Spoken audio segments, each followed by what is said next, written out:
All right. Hello again, adventures, and welcome to another exciting episode of The Legend of the Three Kingdoms. Yes, this is one of my homebrew D&D campaigns, my weird, messed up homebrew D&D campaign setting, and the people below me are the people that just leveled up. I'm running out of things to say. I'm running out of self-deprecating humor as well. Anyway. That means you'll have to be positive? No. My brain won't let that happen. It just won't be funny. Like, hey, everybody, I'm shit. I suck. Yeah, it'll just like, it starts off as like, oh, that's kind of funny. And then it'll be just like, I'm a horrible person that doesn't deserve any of the things that I have. And you guys are all just kind of looking at each other going, do we need to call someone? Like, is there like anyone? Is this what you do a welfare check for? Like what? Like how do we do this? Announcements.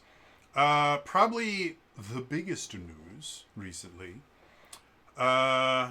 10 years ago, on this very day, the very first episode of Critical Role aired on the Geek and Sundry YouTube channel.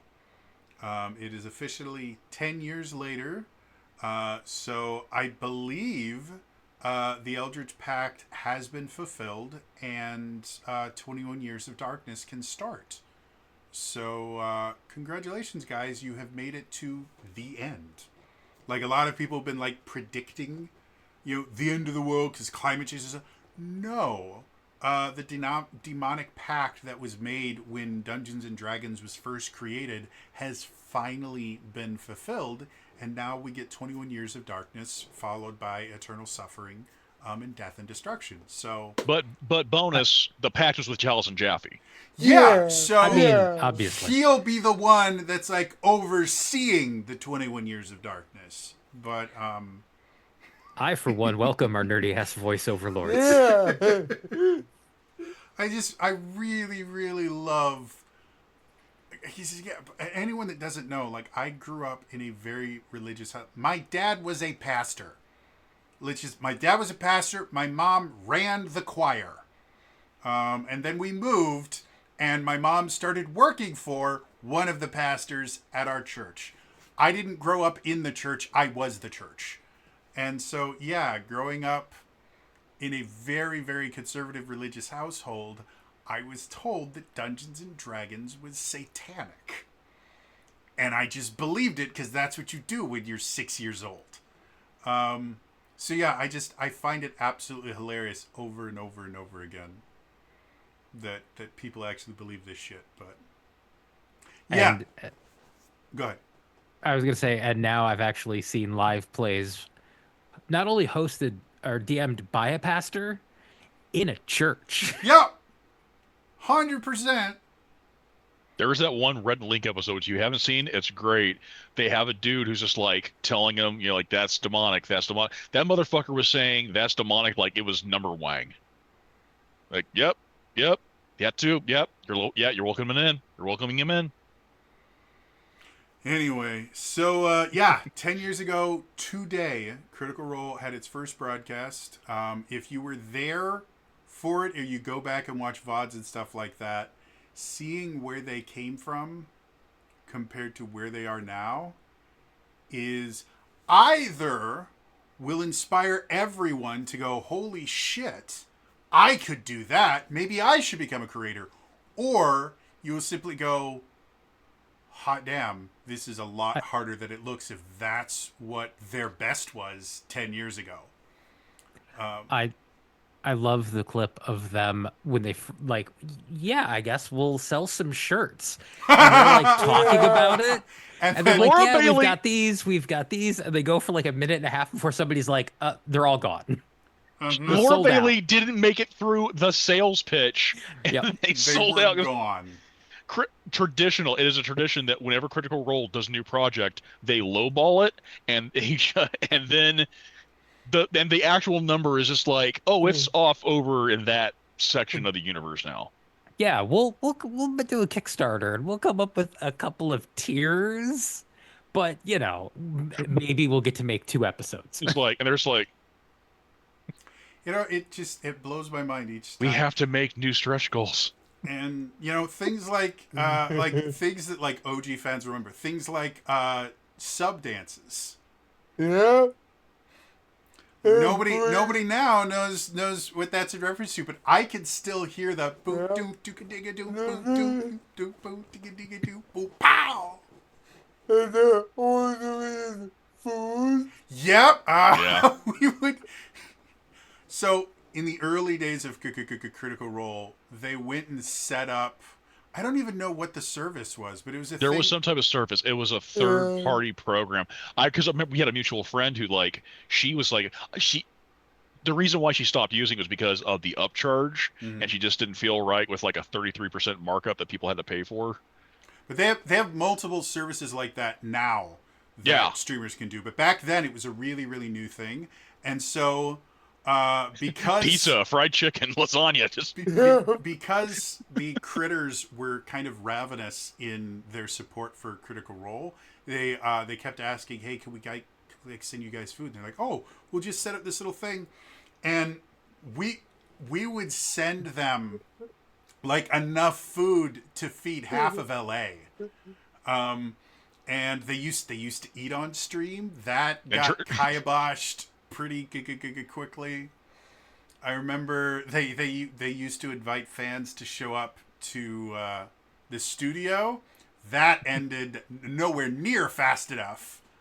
I had one of my players in my Zelda game, Ilea, Green-Eyed Trombonist, was a mod for Geek and Sundry, and she lived in the area at the time, and so she showed up, and she was on one of the Friday night Sister streams with Taliesin and other people. Oh wait, I forgot about that. Yeah. Yeah, I remember that. I remember when Erika Ishii was this awkward little girl that thought one day she might become a voice actor.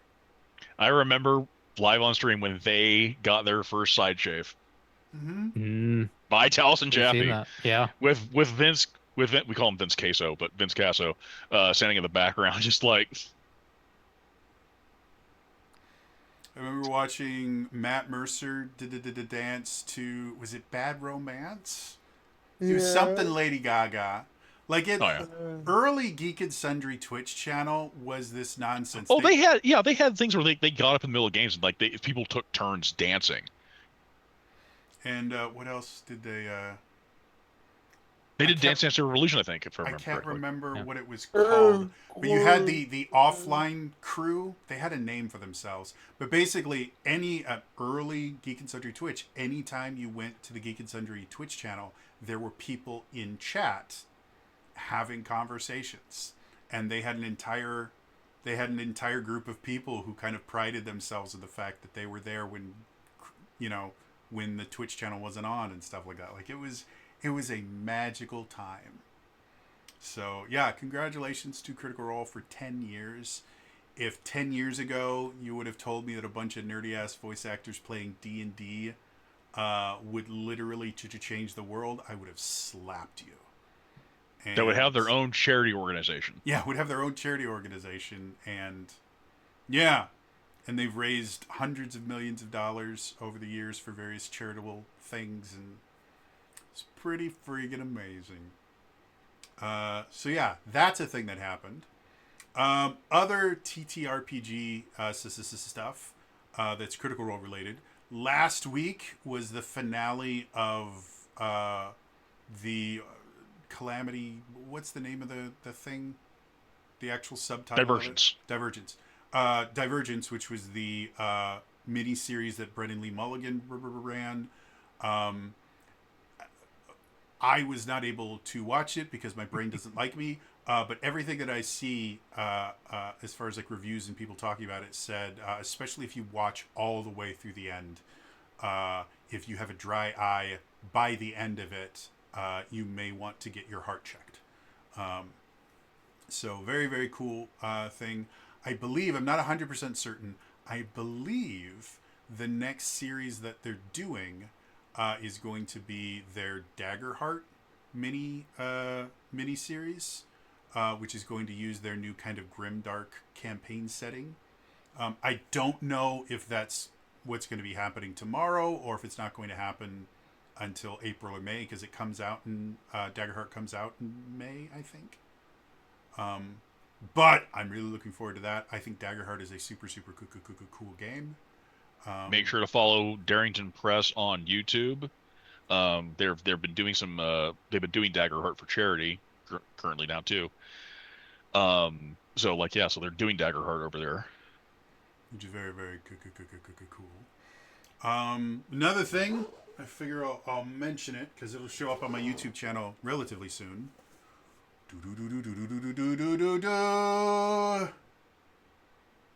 The Final Fantasy XIV tabletop RPG officially exists. They had a starter set that came out last year that sold out a bunch of times, but this is the official core, core book. I have opinions on it. I will be doing an in-depth review on it. But the long and short of it is there's a lot in here that emulates Final Fantasy XIV relatively well. And if anyone doesn't know, Final Fantasy XIV is an MMORPG. It is not a tabletop RPG.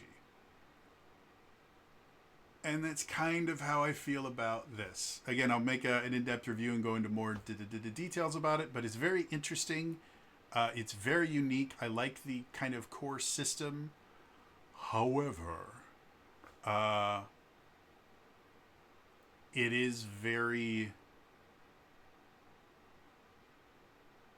limiting. Let's put it that way. I'll be interested to see when they start putting out supplements exactly how much they change. But things like there's no skill system in it. Which is an interesting choice to make. And there's very little guidance for doing anything other than running combat encounters.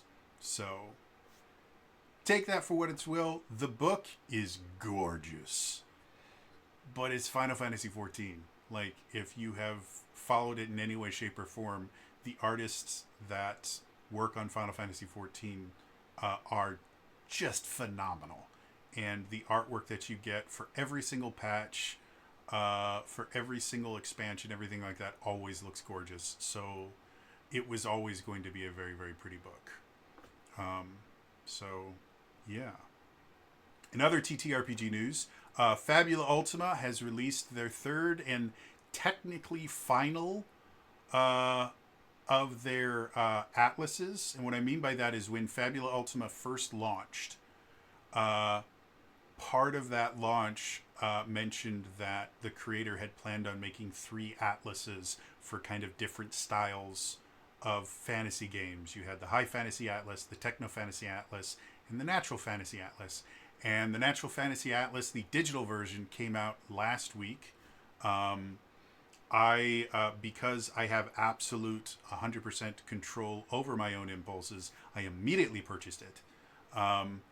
And it's great. I did an in-depth review on it on my channel. It introduces 4 new classes, a bunch of new ideas, including something that I really enjoy called multi-part bosses. Not multi-phase, where you kill it and then it's like, oh, this isn't even my final form. No, this is bosses that have different pieces.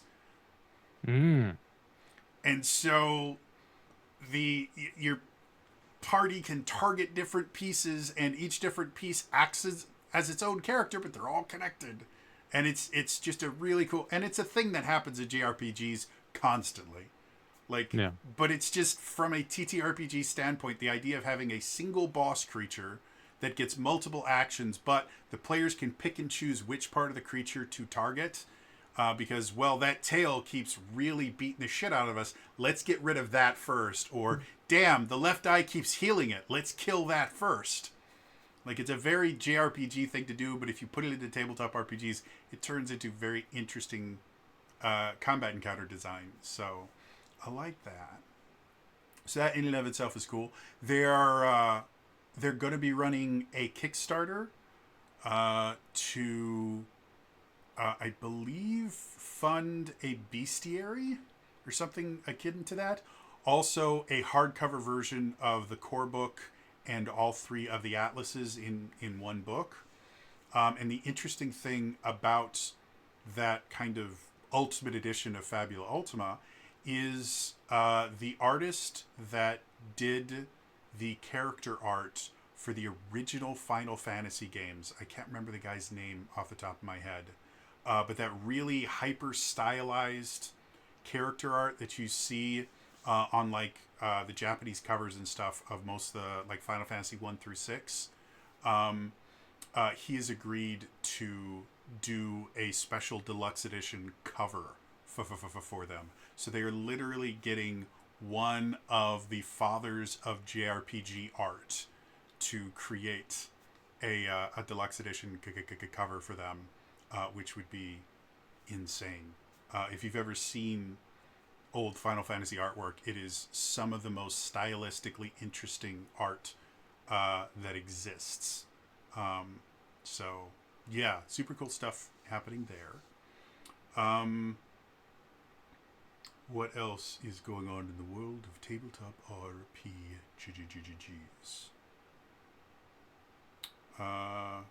You guys get anything?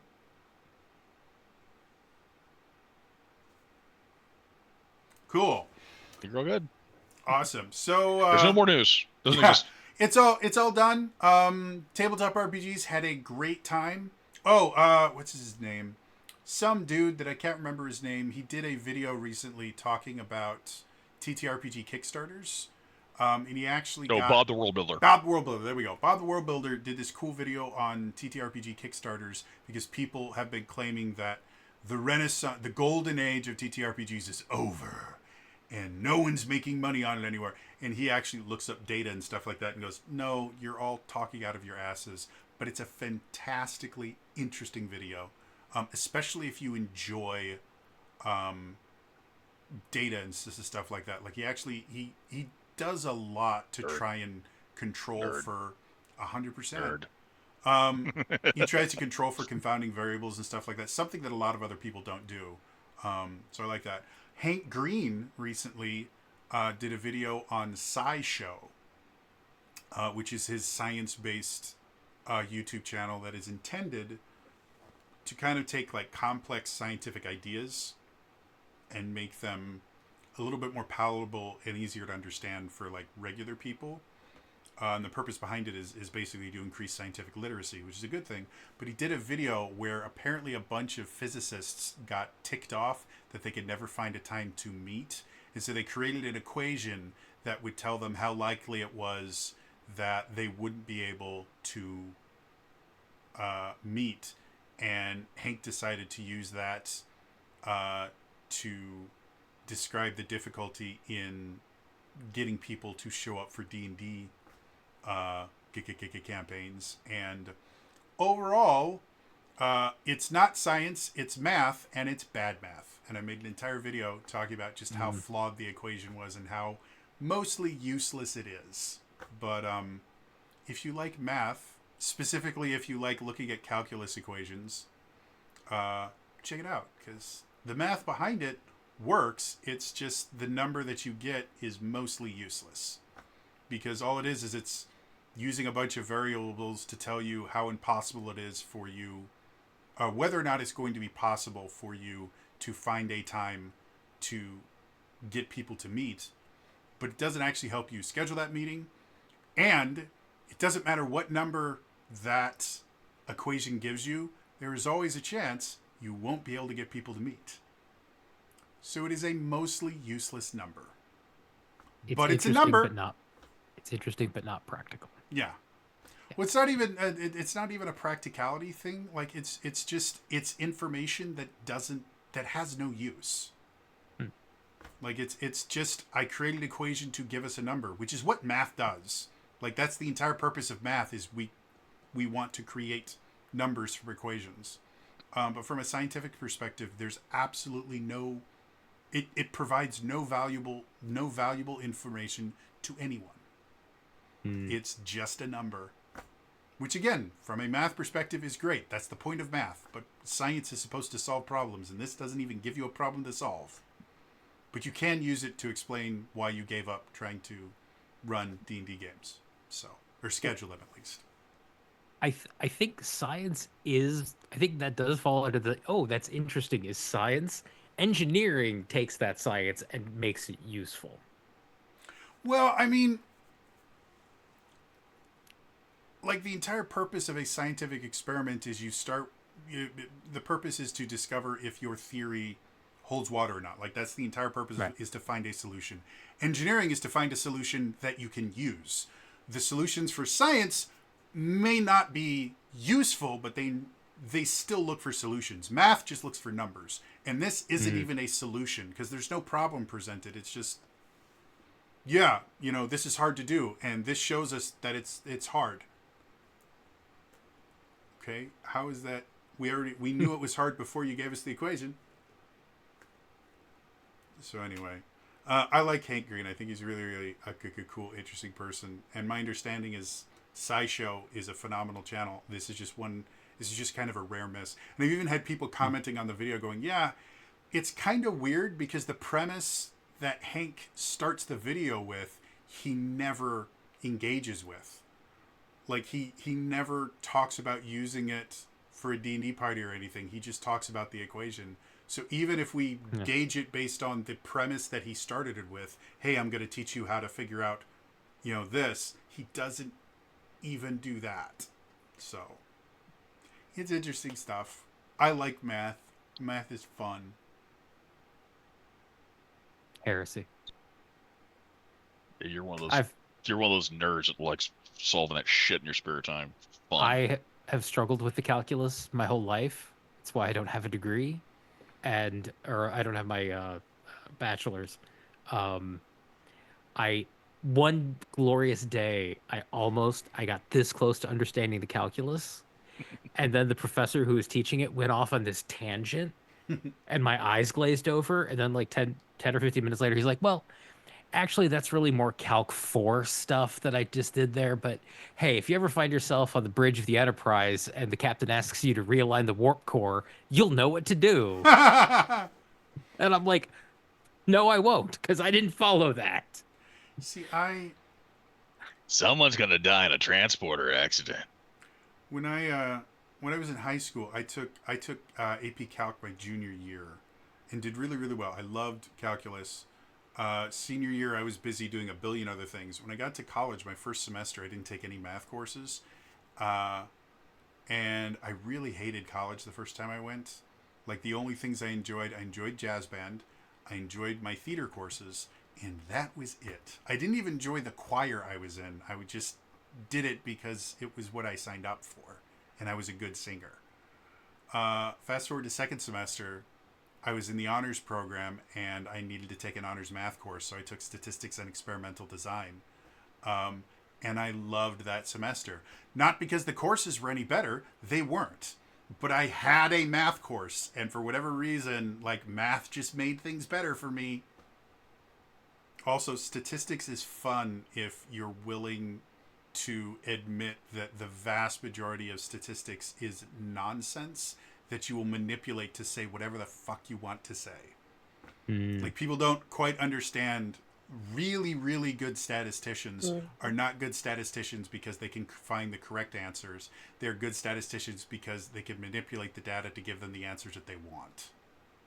And that's what statistics is. 60% of the time, it works all the time. Yeah, and 42% of statistics are made up on the spot. 38. If you say 38%, it sounds official. Yeah. And man, the amount of stuff, taking both a statistics course and then eventually when I went back to college, taking marketing courses and learning about how, like, for those of you that don't know, marketing in and of itself is unbelievably formulaic. Like, I think there's only like 7 different marketing pitches, and I learned all of them in a single course. And as soon as I learned them, it was like I could see the matrix code because anytime I watched a commercial, anytime I saw a print ad or something like that, I'm like, oh, they're using this technique combined with that technique, and that's what they're doing. Damn it! And so, yeah. Like marketing has been a thing since about 1950s, and not a lot has changed other than uh, uh, coming up with new interesting ways to use the same exact formula. It's like I heard someone compare it once to it's like the menu on Taco Bell: meat, beans, cheese. What was this? Oh, it's cheese, beans, meat. Yeah, Beans, just put them meat. in different. Yeah. You put them in different combinations, and every so often you'll throw in like some hot Cheetos or something. But for the most part, it's meat, beans, cheese, Mm, and it's delicious. unbelievably effective. Anyone that claims that marketing doesn't affect me, you're lying or you're stupid. One or the other. Or Everybody's you just affected by it. you don't realize it. Or I guess I should say you're lying or you're ignorant, because everybody is affected by it. Perfect example. Remarketing. Yeah. If I say the name Santa Claus and you instantly think of a fat man in a red suit, congratulations. You have been Coca-Cola. marketed to. Yeah. Drinking The Coke. image of Santa wearing red specifically was created by the Coca-Cola marketing team in, I want to say, the 20s, early 1900s. Because the original image of Santa Claus, he actually wore a brown suit. And if you look in other cultures, like Father Christmas, if you've ever seen the old, not really old, I don't want to call it old, because it's not. It's old. It's old, dude. The Chronicles of Narnia films that Walden Media made, and they Yeah. have, Oh, yeah, those are old.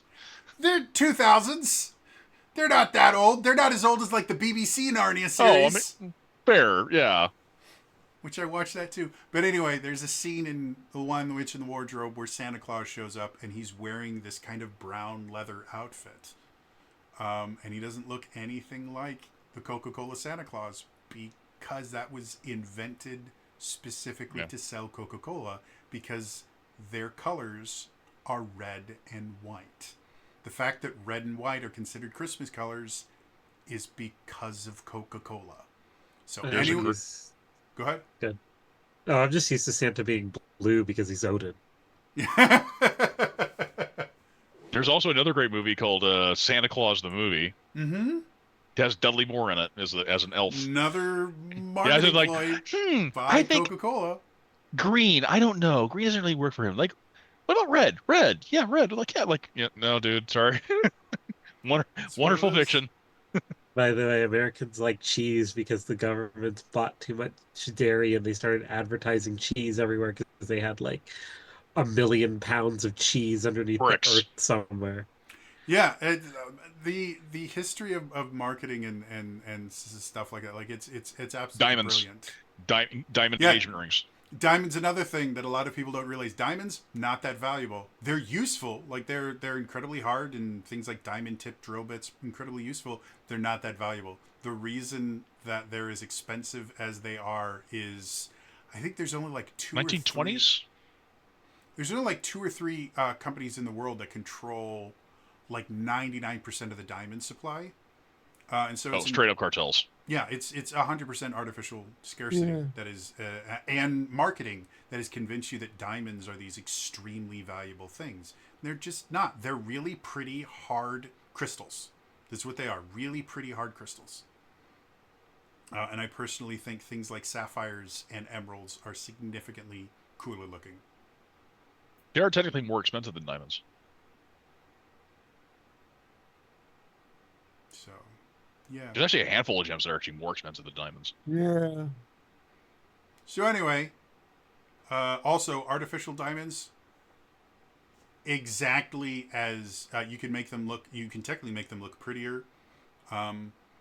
They're just as hard as regular diamonds, but their value is significantly lower because they're unnatural. It's all marketing, folks. That's why having a marketing degree makes me the smartest person ever. No, it really is like genuinely. Even if you despise capitalism, learn a little bit about marketing. It really is a fascinating thing, and it'll make you better able to understand how you are being manipulated on a regular basis. Learn why we suck. Yeah. Well, it's not even like it was one of the arguments I used to have with customers every so often back when I was in sales, is the idea that salesmen are just there to steal your money. No. A good salesman, their purpose is to get you out of your own way to get you the things that you need. Like, that's what a good salesman does. That's what I did. And I was extremely successful. I had extremely loyal customers that would come specifically to me to get anything, any electronics that they wanted, because they knew that I wasn't going to make them buy something that they didn't need. But I You knew shouldn't be pushing You shouldn't be pushing certain things just because that's the flavor of this quarter. Mhm. Well, and Um, for certain I, people, u- that's I used to exactly what work they for a want. certain. I used to work for a certain store brand.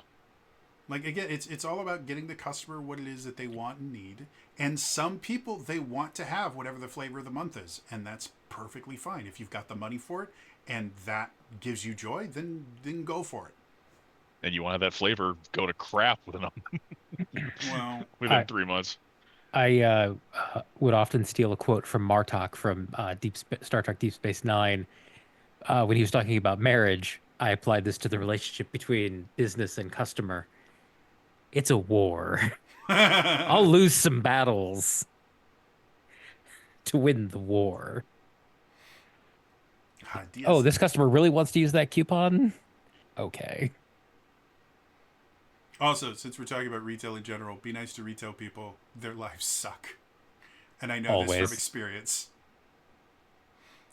Stop blaming them for the company, please, God. Also, The person stocking the shelf, it's not their fault the prices got marked up. it's never been funny when it doesn't scan and you say, "Oh, I guess it's free." It was never the first time someone told that joke. It wasn't funny. The billionth time that you are now telling it, it's still not funny. It wasn't funny when it started. It doesn't get funnier every time we hear it, and we hear it a million times a day. It's just not funny. I know you think that you're so clever in thinking it up. You're not. Please stop. The light did not come back in our eyes.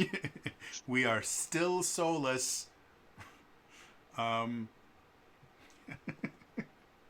The weird shit we get into during announcements. Yeah. Other stuff going on in the TTRPG world right now. Oh shit, yeah, we're supposed to talk about teacher. Yeah, TTRPGs marketing. I mean, fair. Government cheese. Marketing and cheese. To be fair, like, living in a state where like cheese is like one of our major exports, I still really like cheese. Like, Cheese? even if I Delicious. didn't get marketed, like, I really like cheese. It's very good, and you can put it on a lot of different things, and it makes it taste better. There are certain things that you don't put cheese on. I'm just gonna put that out there right now. There are certain things you don't put cheese on, but it's a very small list. Still good. Like, here's something that sounds like it shouldn't be good, but it is: beer cheese. Beer It's cheese is absolutely delicious. Is it, Yeah. okay, so cheese made from beer or beer flavored cheese?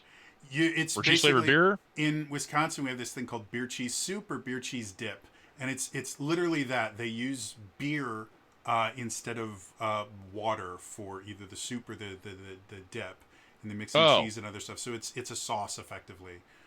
So you get the kind of hoppiness and the richness of the beer mixed in with the flavor of the cheese and everything, and it turns out amazing. Yeah, cooking with Dip- beer was a very common practice back in the day, so Dip pretzels in it. You know, it's less disgusting than cannibal burgers. oh, it's another thing that it's apparently a Wisconsin thing that I've never understood. It's cannibal burgers are uncooked ground beef. Seasoned. Yeah, it's seasoned, but it's not like what is it called, a tartare, where it's technically not cooked, but because of the acid in that, it's the acid quote unquote cooks the food. No, this is literally just seasoned raw ground beef that they put between a bun and you eat it. It's a thing. Darwin was wrong.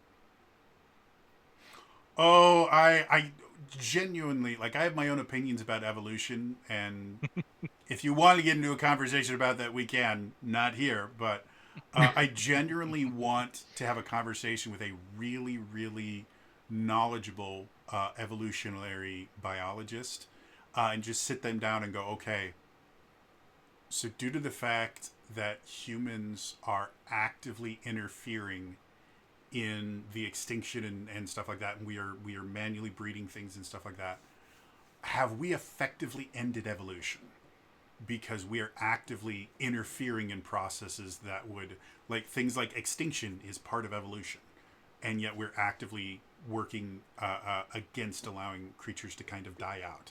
Have we It's- stopped evolution or not? It's No. more no, it's more Arthur. it's more that we become part of evolution. Well, the entire We idea, are interfering with natural selection, which We- is one of the motivators of the evolutionary process. well, the entire kind of process of evolution is this idea that it happens naturally, and we have made it unnatural by interfering. No, but we're also nature is the other thing. Like I said, it's one of those things that I'd love to just sit down with, someone who's an actual expert and just kind of pick their brain about it, because it's a fascinating subject. You're gonna have that conversation, and then that motherfucker's just gonna put some sunglasses on. No, humanity is a disease. Yeah. Humanity is a disease. We need to wipe it from the face of the earth. It's the smell.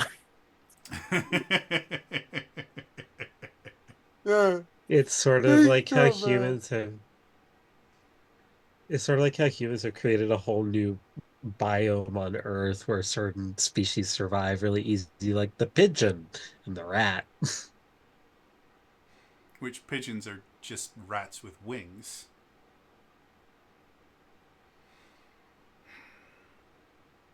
I mean, there's the normal pigeons and then there's the fancy pigeons, which we have abandoned sadly. Aren't doves effectively pigeons? Like they're from like the same Doves genus or doves something? are pigeons, yes. Yeah. Doves are pigeons. There's also like Seagull.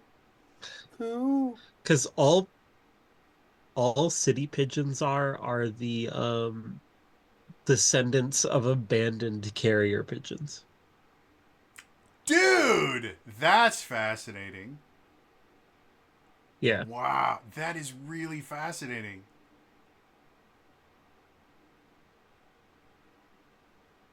Wow. Because they used to have big nests in the center of cities for carrier pigeons, but then when the telephone became invented, the carrier pigeons were abandoned, and that's where we get city pigeons. That is so cool. Well, I guess not really cool because we abandoned a bunch of pigeons and left them to fend for themselves, but damn, that's interesting. The weird things that go on in this world. Stuff like raccoons. Like raccoons, in nature, raccoons are perfectly fine doing their thing and being scavengers. But we gave them an entirely new skill set when we started introducing trash cans to their environment.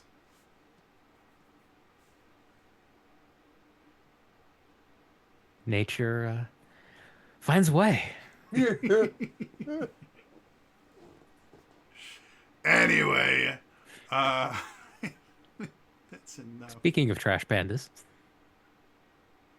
I genuinely, like, if you guys have not lived in a place where raccoons are a thing, and you've never actually seen just how resilient the damn things are, like, I know in Wisconsin specifically, we've got a decent number, to the point where the rival high school, for the high school that I went to, they were, their mascot was the raccoon. Because of just how common they are. And yeah, it's like finding ways to keep them out of your garbage is incredible. Like they aside from, I don't think they've learned how to open padlocks yet, But aside from that, it doesn't matter what you do. They will find a way into your garbage cans. It's what they do. I love that one. There was that one where a raccoon just fell out of a ceiling. It was like, what the? And they're vicious too. Like a lot of people kind of, because they look like little bandits and they look so calm. No, they're vicious creatures. Like they will screw you up real bad. So Remember years ago seeing a YouTuber, Kevin Rose, some raccoons I think were attacking his little dog, and so he had to go fight them, and yeah. new things. It's the same thing. Like a lot of people don't realize badgers are vicious little monsters. Oh yeah. Like Wolverines get the have like the reputation of being these wild, They're ferocious more- beasts. But a badger will give a Wolverine a run for its money. Don't fight a honey badger if you know you know. So Wolverine have better bones. anyway, you guys want to play some D&D? Just I mean, we're here. We might as well. Might as well. I think it is time for us to return to the legend of the Three Kingdoms.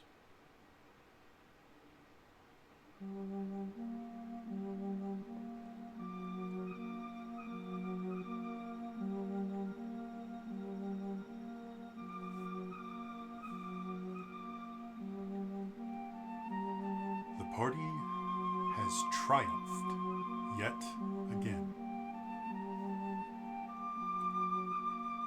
When they entered the town of Kloskit, they had no idea what it was they were running into. The city seemed abandoned and yet alive. They quickly found out it was under a form of martial law where the inhabitants were never allowed to be seen or heard outside. Eventually, they found the rulers of this town, a brother and sister who just so happened to be related to their former companion, the commander. After battling with these two Giga characters, they eventually discovered the brother had been possessed by some sort of demonic entity, and by entering his dreams, they were able to save him. However, the sister was significantly more difficult to save. She'd been placed under the effect of an extremely dangerous spell that effectively removed her ability to feel empathy for anyone aside from one person, and to treat the rest of the world like it was inhabited by toys. The cure for this spell required more work than they were able to put in. So the party trapped Elizabeth, the sister, in a containment area until someday they can find a solution for this evil magical spell.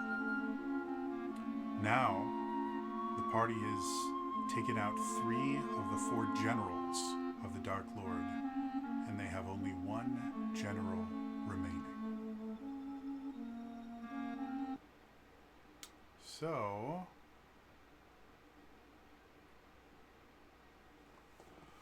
last time we played, I believe we ended after you guys had gotten Elizabeth into the bubble, right?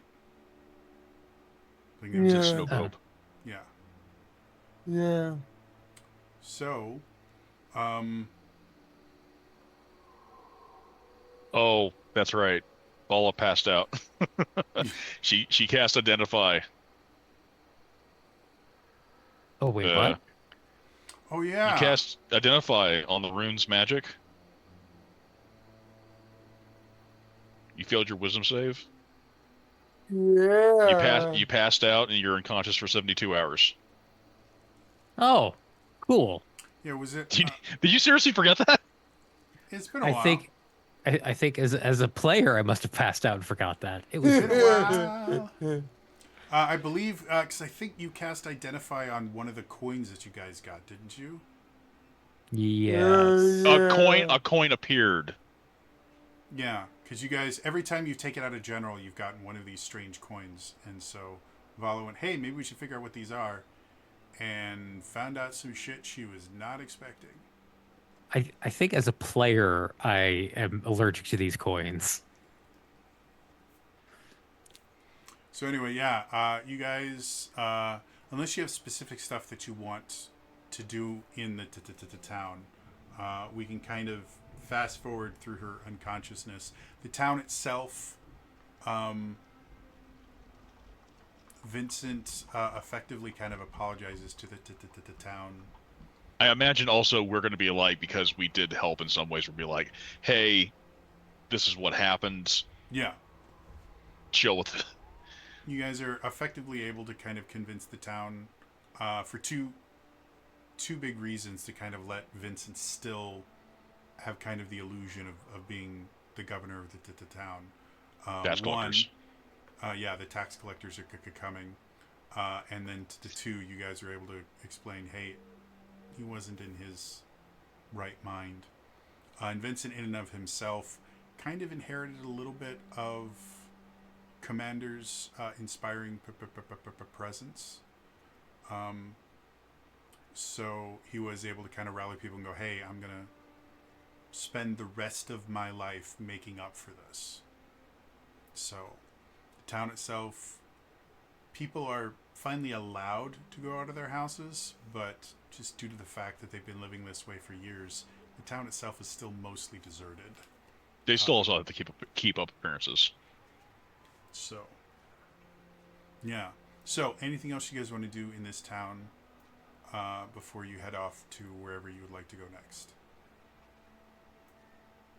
Well, that's post. That's the 72 hours while. Yeah, the 72 Vala's hours while out, yeah. Vala is sawing logs. I was waiting to check in other kids. Is that what how? Yeah. After all this stuff is done with, their families are gone, unfortunately. Yeah. But a bunch of the other families are able to kind of adopt them into them, so they're no longer alone. Relwyn would absolutely make the point of finding someone who could take care of that special little girl. And I would imagine she probably has to have that sphere with her. For the most part. The boy that was taking care of her before, the boy that was the head of that group that I can't remember the name because I'm a super great dungeon master, he's basically taking kind of personal mentorship over her. So where he goes, she goes.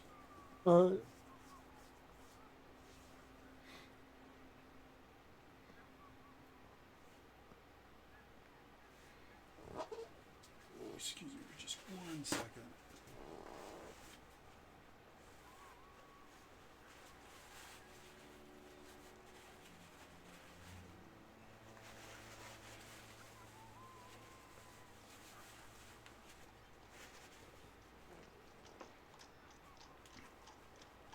So I had something like on my ear cup or something that got in my ear and it was driving me nuts. All right, so anything else that you guys want to do before leaving this particular? Yes, leader child was Nathaniel. Sure, there we go. Gave the jar of gas. Oh yeah. Sorry, that's gonna bug me until again. So yeah, so eventually Roland's just gonna he's just gonna make sure that Vala's okay and probably make sure to turn her on her side every so often. Yeah. So Just rotate her.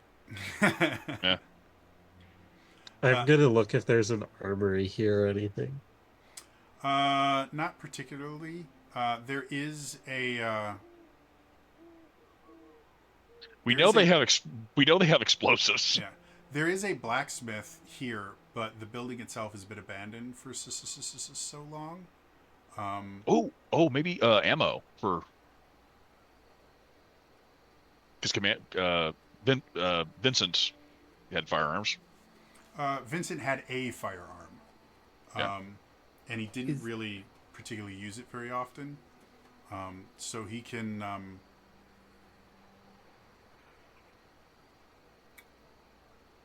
provide you with some non-magical ammo if you'd like, but you with the bullet bag, it basically creates its own non-magical ammo.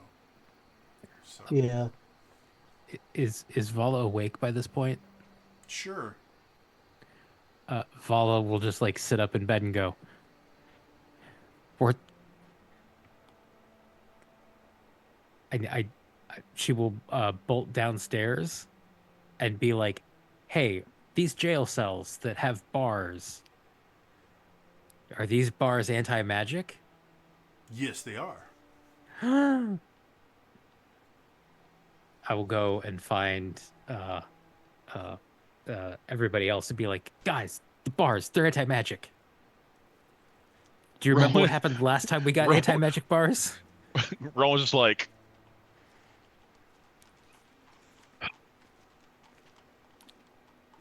I mean, you yes, want waffles? I remember the Uh, last time. yes, I would like waffles. We'd have to destroy his anti-magic jail, though. I don't know why that would be a problem. Well, we have to Dear- destroy one. We wouldn't have to destroy them all. Right. We just need a couple of anti-magic bars that we can then use to make anti-magic bullets. Well, I will go far. The reason that Commander was able to create anti-magic bullets was because he was a gunslinger. I would say the ability to create new anti-magic ammo is something beyond what Argenta can do. And You know, we've had the conversation before that just Okay. because she can use the gun doesn't mean that she can kind of like tinker it and other stuff that a gunslinger would be able to do. So okay. there are other things you can do with anti-magic bars that don't involve turning them into bullets, but yeah, you guys don't have the ability to create more anti-magic ammo. Argenta's strong enough to just beat us on a bitch with. Yeah, I mean, Yeah.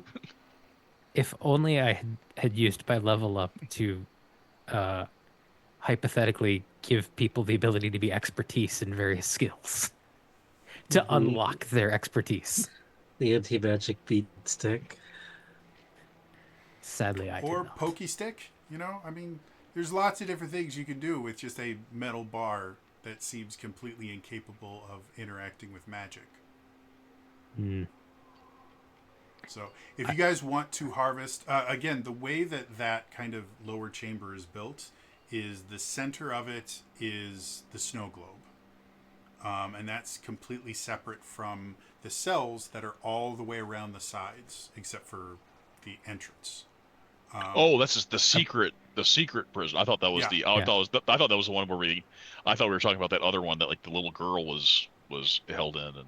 No, this is No. the secret prison is where they have the anti-magic bars. So if you guys wanted to harvest, a few of those bars, the metal itself is extremely resilient. So even harvesting a single bar will take you the better part of an hour. I would ask Vincent if we may harvest like 3 of them. Yeah, he's fine with it. That will only really make one of the cells mostly useless. So the rest of them will still work. Got it. So Okay. yeah, harvesting 3 of them, like I said, the actual harvesting process in and of itself will take the better part of 3 to 4 hours, and getting the tools necessary to actually cut through it in that basically takes the rest of the day. So that's an entire day that you guys spend, and you're able to harvest 3 7-foot long bars of this anti-magic metal.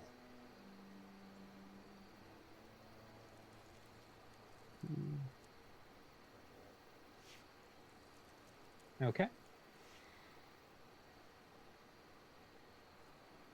I feel like they may come in handy. Um, I will also ask Vincent.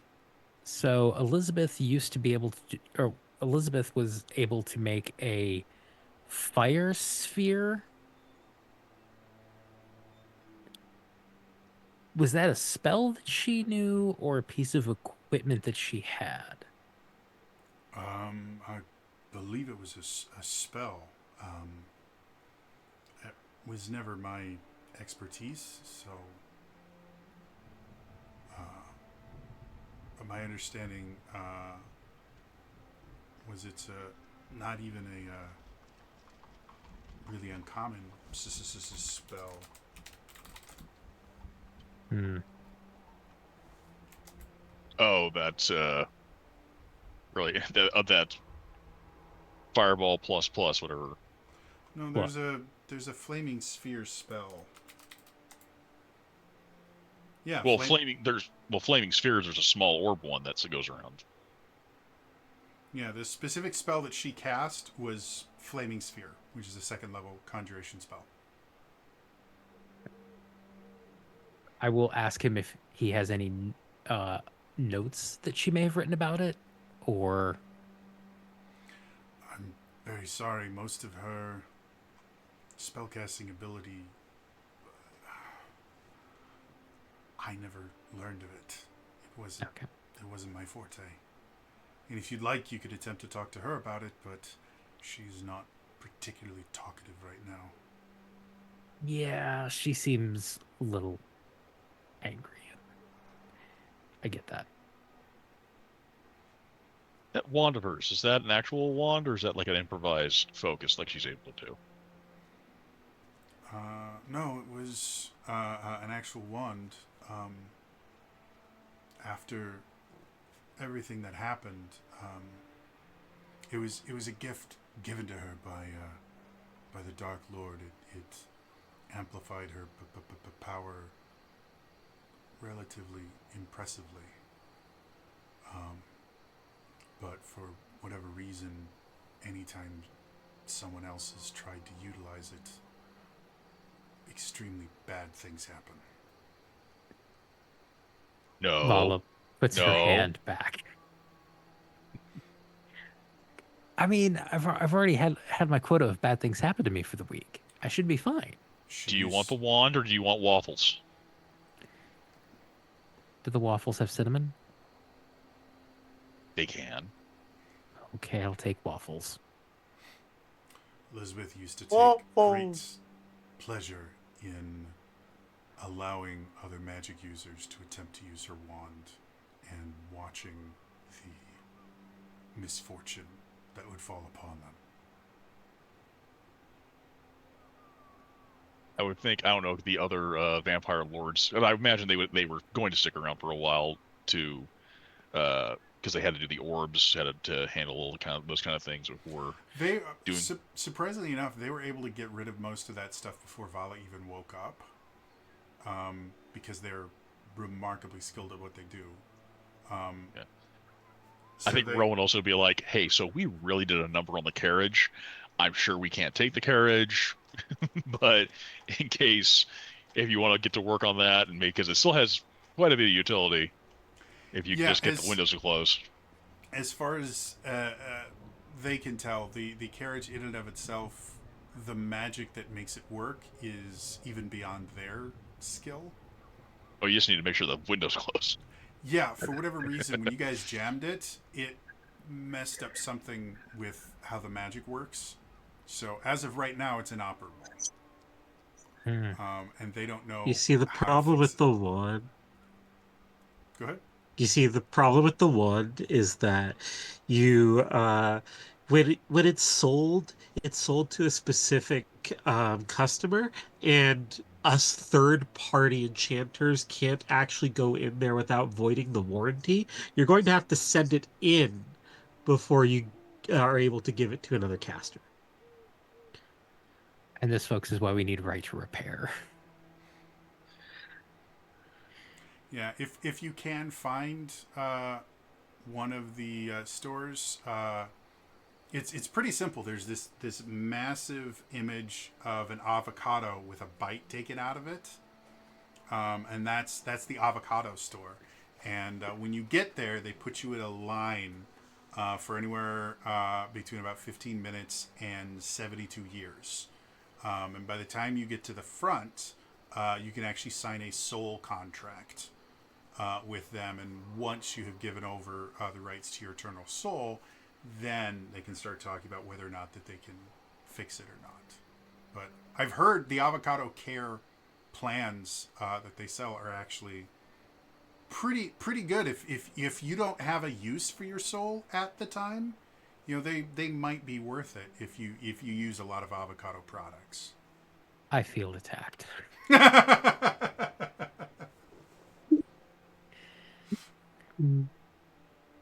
So anyway, it says right on there, bind on pickup. It's just so yeah. Anything else you guys want to do while you're here?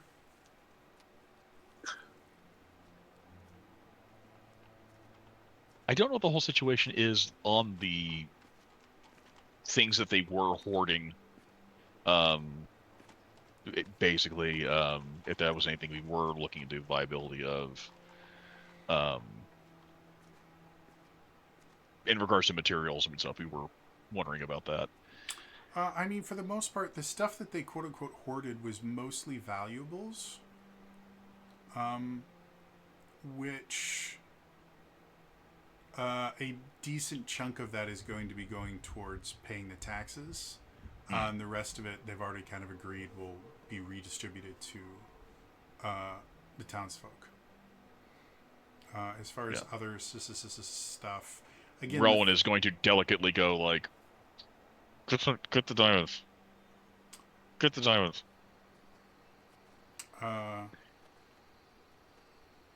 Yeah, if you want like a couple castings of like what spells do you want to Oh, Rowan is just, let me just put it simply, cleric, diamonds, diamond dust. I'm not going to be picky, and I'm not going to be ungrateful. Okay. What I'm saying is, how much do you need for particular spells, and I will tell you how much you can get. Let's see. Start off with the first one. Let's see, Greater Restoration. That's 100 GP of diamond dust. And I believe Revivify is 300. Let me just double check on that. Revivify, that's 300, yes. So those are the only spells that you would want your diamond dust for? Plus the diamond dust, and then there's like Raised Dead, obviously. And, well, let me put it this way. I need a number. Well, I'm getting very numbers. There's that, and then Raised Dead would be a 500 GP diamond, or if your rules are total diamonds, I don't know if you look for a single or the total amount. Okay. So let's say, because again they don't have unlimited coffers. Let's say you can get a combination of one casting of every one of those spells you just listed, plus an additional $500 worth of diamonds, or a single diamond that you can split up however you want. So you could have an extra casting of Raised to the Dead, or a bunch of extra Greater Restorations, however you want to dole that out. Sound good? Okay. Okay. So, I would like to seek out just a couple of chains. Sure. There's plenty of places you could find chains. And some rags. Sure. Okay. You'll have to get rid of a couple tents to be able to have the room for it, but I will trade the chains for the tents. So now you're down to what, like 94? Yeah, 94 tents on the wall. 94 satchels of tents. Take one down, pass it around. I will be clicking a long rest, by the way. Okay. Yeah, you guys have Yeah. had more than enough time for a long Yeah. rest. Anything else you wanted to do?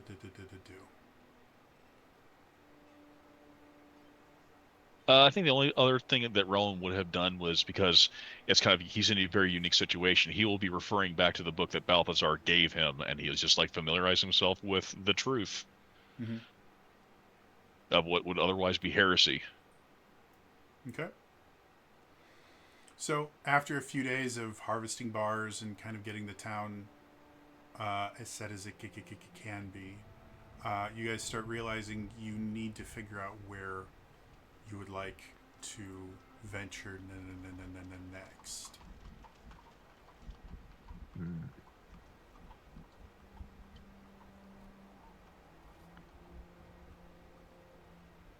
So bring back this map. So we are currently down here in the south in Klausgate.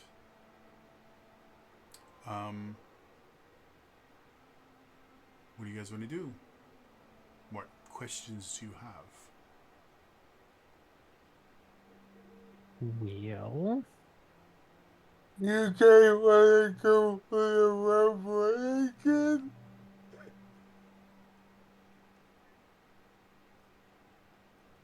I mean, I feel like we got to take down the last general.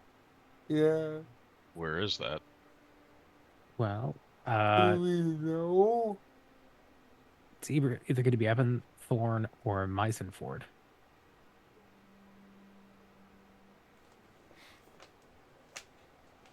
I believe those are the last two cities we haven't been to. Mm-hmm. We'll say you can ask around Klausgate because of just how kind of sequestered they've been for everything. No one here can give you any information, unfortunately. But Not even Vincent. a lot of what he knows was basically just you need to keep making these people suffer. Like, he wasn't, as much as he was quote unquote the ruler of Klausgate, he really wasn't. The demon that was inhabiting him was. And the demon's purpose was just there to cause chaos and suffering. So he never really was told much of anything else. Is the last one in Wrathfont? You guys don't know. None of you guys have ever been to Wrathfont. Argenta, obviously, you spent a decent amount of time in Evanthorn.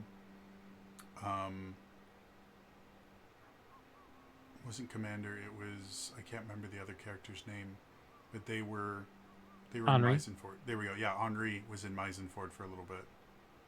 But no one has ever, none of the party has actually gone to Wrathfont. Wrathfont, in and of itself, Castle Tormund Rift is where the Dark Lord Lilla lives. And Wrathfont basically just kind of started out as a kind of waiting area for anyone that wanted to go meet with the Dark Lord, and it eventually got bigger and bigger and bigger until it had become its own town. But its entire purpose is basically just to be a place where people go when they're waiting to interact with Castle Tormund Rift in some way, shape, or form. So, of all the So what cities have we got? of all Go the ahead. of all the cities, like each one of the cities in Crusitalia has its own leader and everything. Wrathfont doesn't. It is ruled directly over by the Dark Lord. So, Alright, so what town haven't we liberated? Evanthorn and Meisenford, I believe. Yeah. They're the only towns I know I haven't been to. I don't exactly remember a leader in Evanthorn, to be fair. if you want to roll a history check, I'll tell you what you do remember. Sure.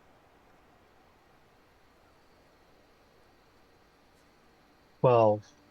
12. So yeah, in Ebonthorn, the city itself is effectively run on quote-unquote tourism.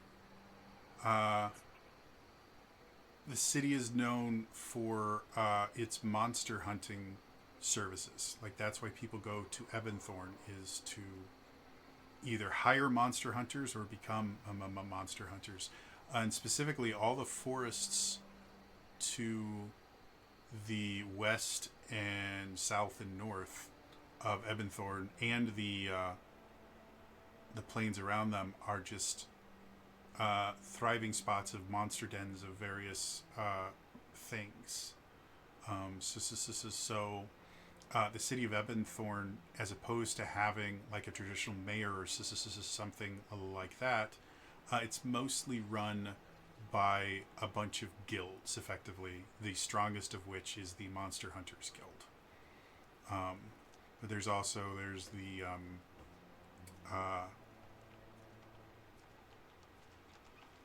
Outfitters Guild, which is technically a combination of two different guilds that just kind of merged, the Armorsmiths and the Weaponsmiths. Tends to be very, very popular. And then the other guild that has a lot of say is the Innkeepers Guild, because with all the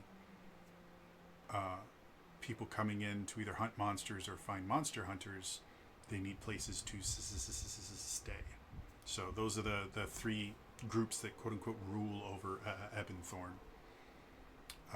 And each one of them has a guild leader, though the Innkeepers Guild is actually a council of innkeepers as opposed to a single leader.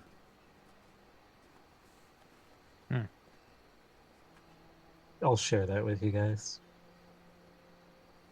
That doesn't sound the most likely of having a general. No. It is along the way, though, anyway, regardless. That is along the way, so we may as well check it out.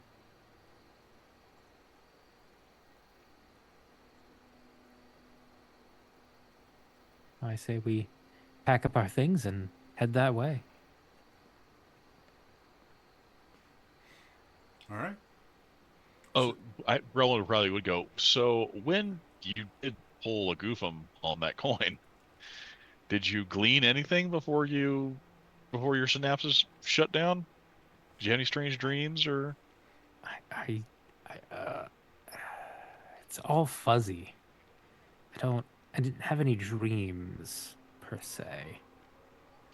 Do I remember anything from? I don't think I think I rolled very low. Yeah. You remember like images that don't really make sense to you? Like you can see you get like brief flashes of a world that you've never seen before.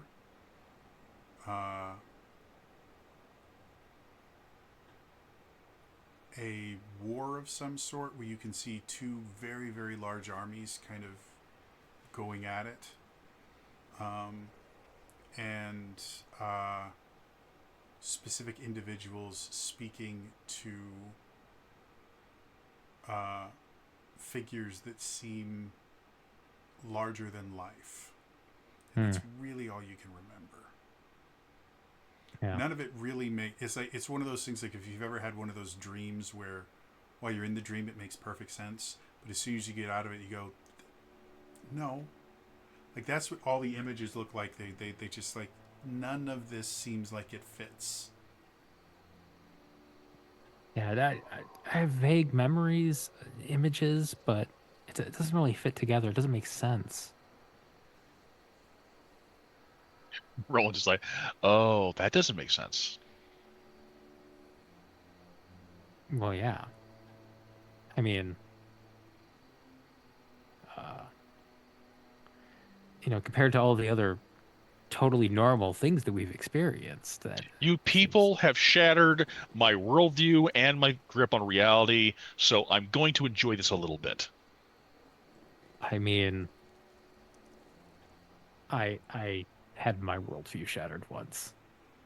I For a long time I believed that I received my powers from the Dark Lady herself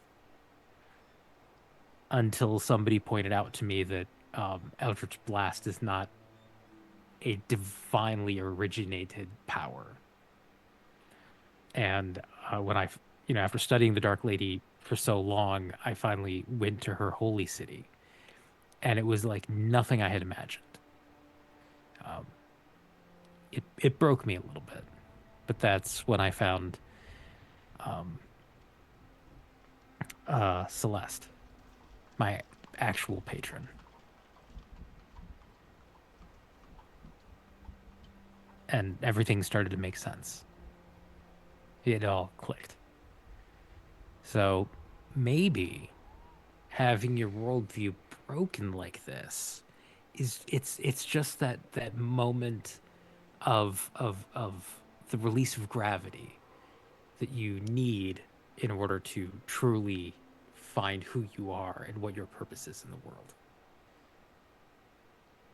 As you know, sometimes when you make an omelet, you have to break some eggs.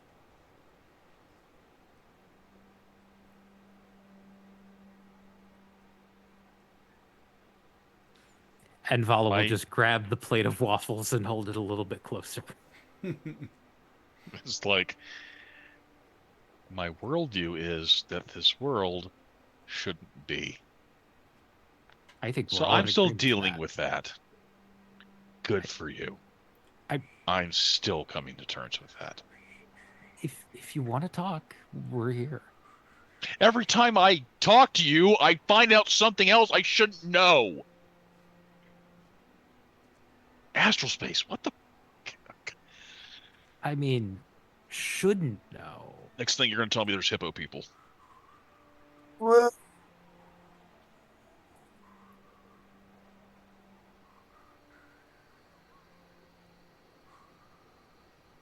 The universe is a strange and mysterious place. yeah. Can't say that there aren't hippo people. I haven't encountered any.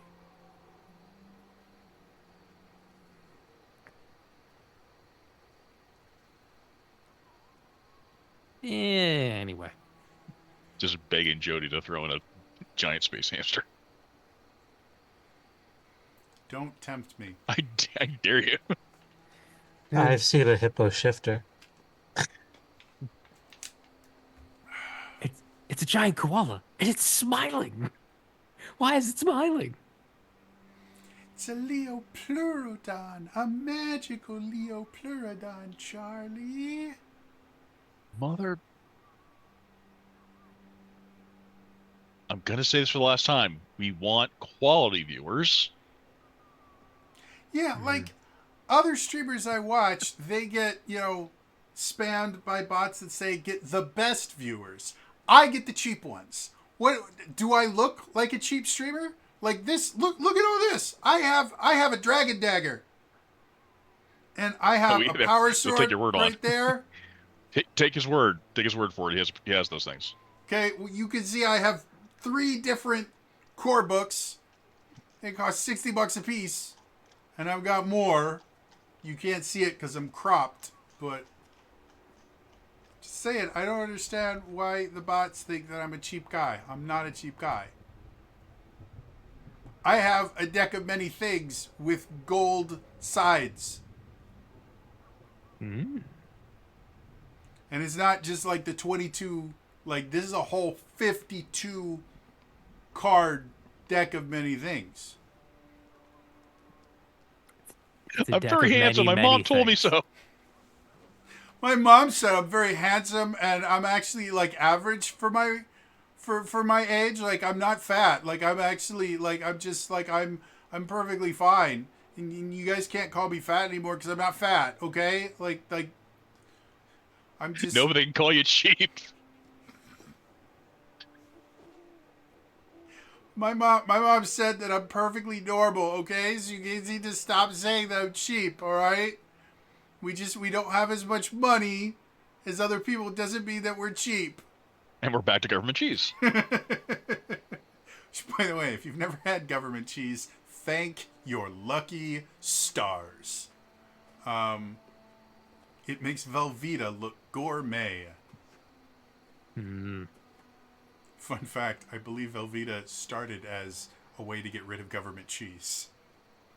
Because that's exactly what quote-unquote government cheese was this hyper-processed Velveeta type stuff that it used to be when you got before food stamps were a thing, you would just get like boxes of food and it would have government cheese in it. Big old like boxes of government cheese. Anyway, anything else? So we'll find that in Ebenthorn. Yeah. You guys get there and you see cheese everywhere. Some of it mixed with beer. Some of it covered in mold.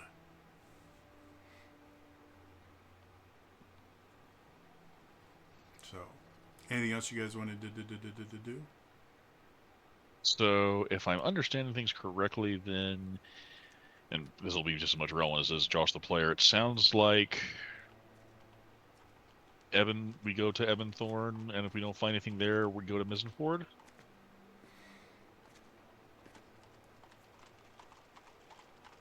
Looks to Liliane, looks to Argenta. As Vala That enjoys sounds her like a waffle. plan. Yeah.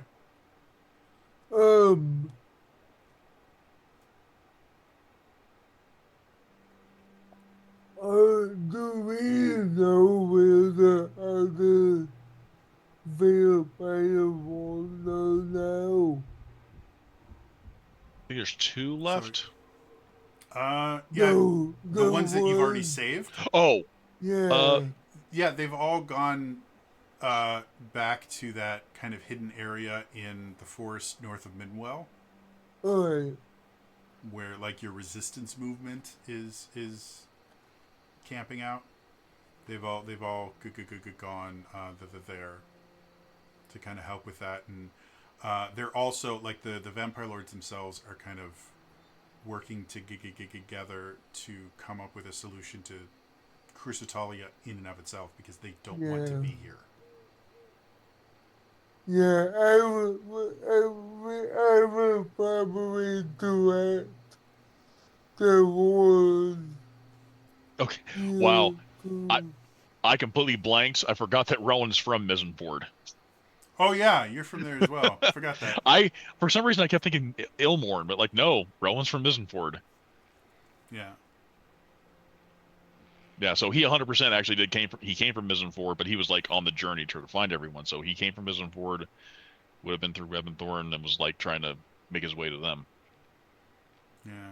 Making your way downtown, walking fast, faces past, and then you're homebound. Make the way. So, you guys finally were able to set off on the road to Ebenthorn. And generally, both Argenta and Rowan, you guys have made this journey before. Which is weird now considering how he started versus where he's at now. Yeah. Contextually, like he started out basically TLDR level 0, made his journey there, kept getting ramped up, getting experiences. He's like discovering areas, and for some reason he found like a loophole and kept getting more and more power, which is breaking his mind. And then so starting there, and now he's coming back potentially. At the very least, we're retracing the first part of the leg, Mm-hmm. and he's level 18. So anyway, the journey from Ebenthorn to Klausgate is generally considered, for lack of a better term, kind of boring. Because the webwood works as such a kind of sink for monsters and things like that. The road between Klossgate and Ebenthorn tends to be relatively safe until you get across uh, the uh, the river there, and you actually get into kind of the outskirts of Ebenthorn proper. However, let's have Rowan go ahead and choose even or odd for me. Odds. Okay. So on your first day of the journey, as you are traveling, you start smelling kind of iron in the air, and you eventually find a site where obviously some battle has taken place. You can see patches of red grass and red stains on the ground that are recent enough that they're still relatively wet. And you can see kind of a trail of blood heading off the road to the north, and gets obscured by some hills and other things like that. What would y'all like to do? And just to be clear, there's no other bodies. There's just like You don't see any patches of bodies, blood. just lots of blood. And the parts that are still wet, the reason they are still wet is there's a lot of it.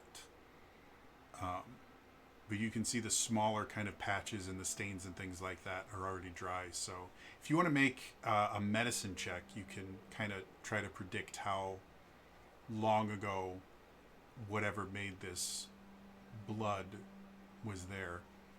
Argenta, if you want to do that, you can do it with advantage. Ooh. 13 plus 10, 23. 23, cool.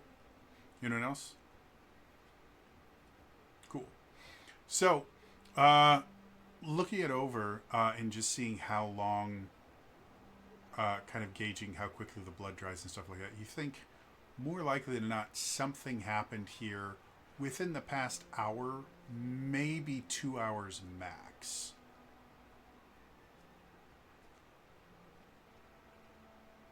Which the interesting thing about that, this whole area is relatively flat. So in the past hour, like, you guys haven't been pushing it massively. But an hour ago, if there was something big going on here, which the amount of blood that's here would indicate this is a decent sized fight, you guys should have heard something before you got here, and yet nothing. This is the first indication that anything has happened. So what do you all want to do? Well, I will run with how long it been. Are you by psychometry on some of the fresher splatter? So sorry, you wanted to use the psychometry on the bloodstains, or? Yeah. Okay, cool. You know, try to find some of the fresher Roland Okay. will point that out. splatter. Yep. So as you're kind of going around trying to find the freshest thing, you find it. By the way, What was that? I will not have, by the way, Okay. on my history. All right. So kind of going around, you find one of the pools that you think is the freshest. So you start to focus on it, and you start realizing you're having a hard time getting your mind to focus. Like, there's something in the back of your mind that kind of, normally the way your grim psychometry works is you kind of lose yourself in the history of whatever you are focusing on, and it requires concentration. If for whatever reason, every time you start to lose yourself, you start kind of drifting in time, you're brought back, and you feel your pulse kind of raise. and your senses kind of dial up a little bit. And it takes you a few attempts to realize why. There's something about the blood in particular that is triggering something. And after like your third time of trying to get into this, you realize this is werewolf blood, which is not something that you're like specifically well trained in fighting. Being a ghost slayer, you generally tend to deal with undead more so. Yeah.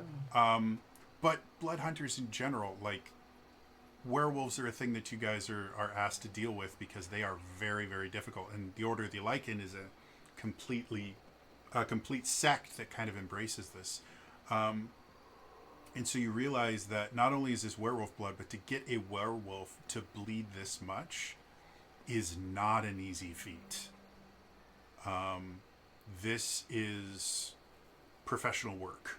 Like whoever did this understands werewolf physiology well enough to know where to strike them, how to strike them, and has particular weapons designed to make them bleed. Which, again, as a blood hunter, it's not generally what you do with werewolves. You generally try to kill them as quickly as possible because they regenerate and other stuff like that. Making them bleed out is a very ineffective way to kill werewolves because they can lose almost all of their blood and still regenerate most of it back. So with a 10, you're not able to fully get a grim psychometry off, but you do, just from your own training and everything like that, you do realize either these are blood hunters that did this or these are people that are werewolf hunters. They may not specifically be blood hunters, but these are people that are trained to not just fight werewolves, but apparently to bleed them. Wasn't know of why you might bleed them, but wouldn't that be With the 10 that you? with the 10 that you rolled, the idea of bleeding a werewolf to you sounds antithetical to the idea of being a hunter. Like the virus that spreads lycanthropy tends to be spread through the saliva. So it's not that the blood itself is particularly dangerous, but it's also not particularly valuable. Like you've never, again, being a blood hunter, you know a lot of uses for things that most people would not be aware of. There really isn't a use for werewolf blood. It's just the blood itself doesn't coagulate correctly because of the regenerative aspects of the werewolf. It can't really be used in rituals because it's not pure enough for any sort of like blood magic or anything like you can't come up with a reason why bleeding a werewolf would ever be useful. What about the other fight bad? Even then, there are more effective ways to, again, doing things like inserting silver into a wound is it's an extremely effective way to cause a lot of pain and suffering. But that generally doesn't make them bleed more. The silver, because it reacts with them, will actually sometimes not really cauterize the wound, but it will cause the blood to effectively boil before it comes out. And it leaves a very different pattern. And maybe I missed it, but are there any other side of struggle other than the blood? Remarkably enough, no. Uh, Because you guys are on a road, like this happened just barely off the road, but it was close enough that the ground itself is still relatively well kind of packed down. So finding tracks and stuff like that wouldn't be impossible, but it'd be a little bit more difficult than if you were further out in the wilderness. There's no tracks. There's no like scraps of flesh or anything. Like obviously with this much blood, you would think that they might have lost Yeah. something. There's nothing. It looks like other than the blood being left here, the area's been cleaned. If that makes sense. Just as a recollection, did we had a slight encounter with, not directly but indirectly, with werewolves when we were traveling once upon, like before, I think it was before we ran into Argenta's friend Bo.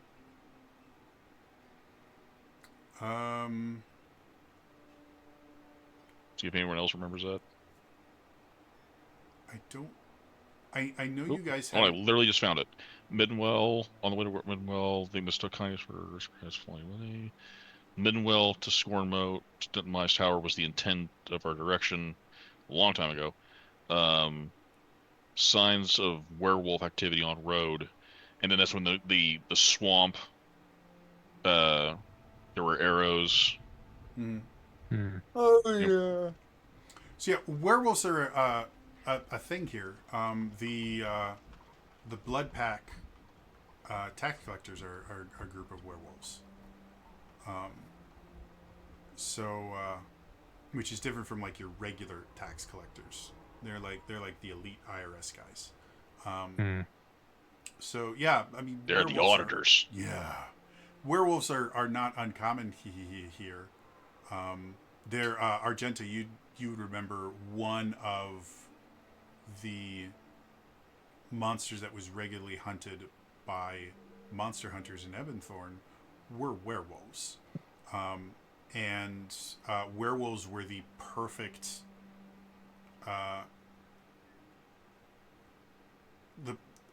werewolves were one of the most common ways for new monster hunting groups to stop being monster hunters. Let's put it that way. Like the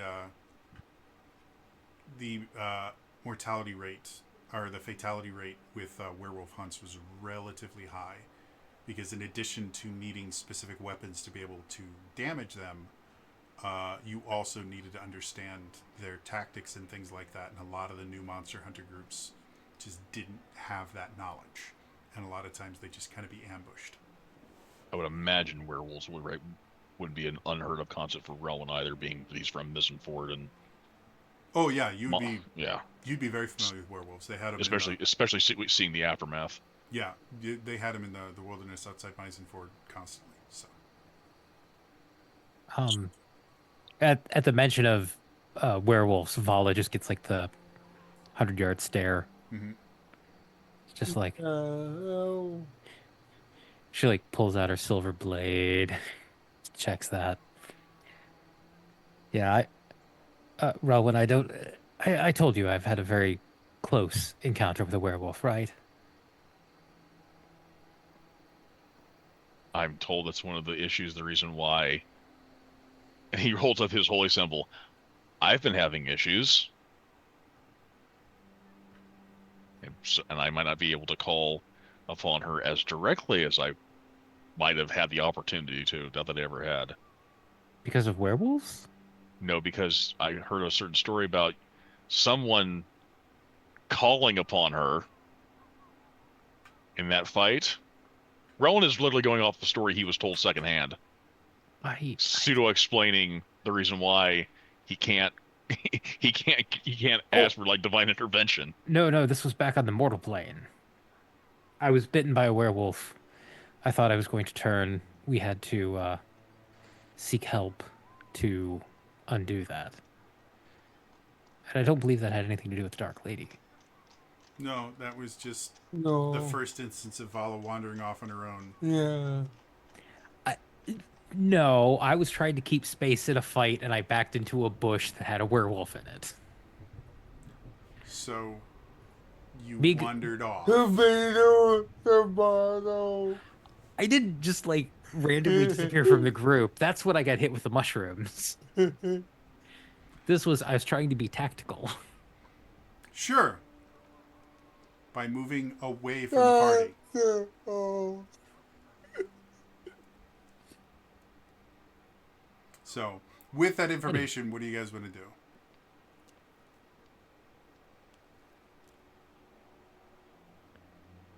Grell Um, basically looked at them and was like, are we following this, or do we continue to Evanthorn?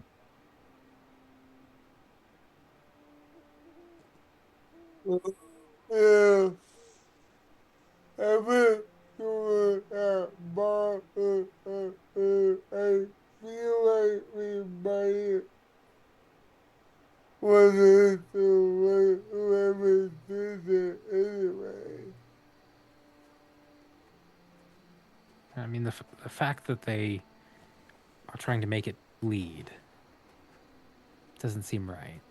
No. It seems more cruel than efficient. It is not even that cruel. I mean, there's more effective way to be cruel to a werewolf. Hmm. Becoming more aware of the things we're we're capable of, and people are also capable of here.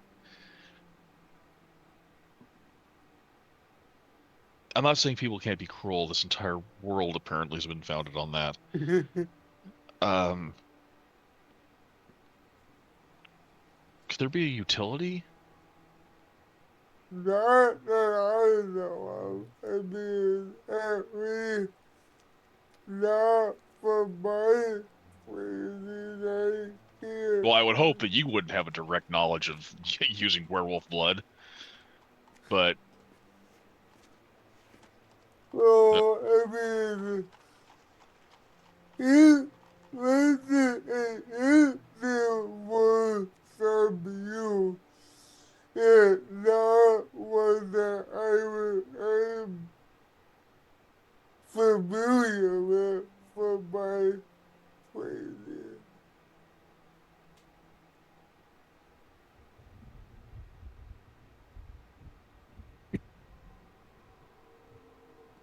So, I do mean, you want to? it doesn't work for provide it. And, yeah.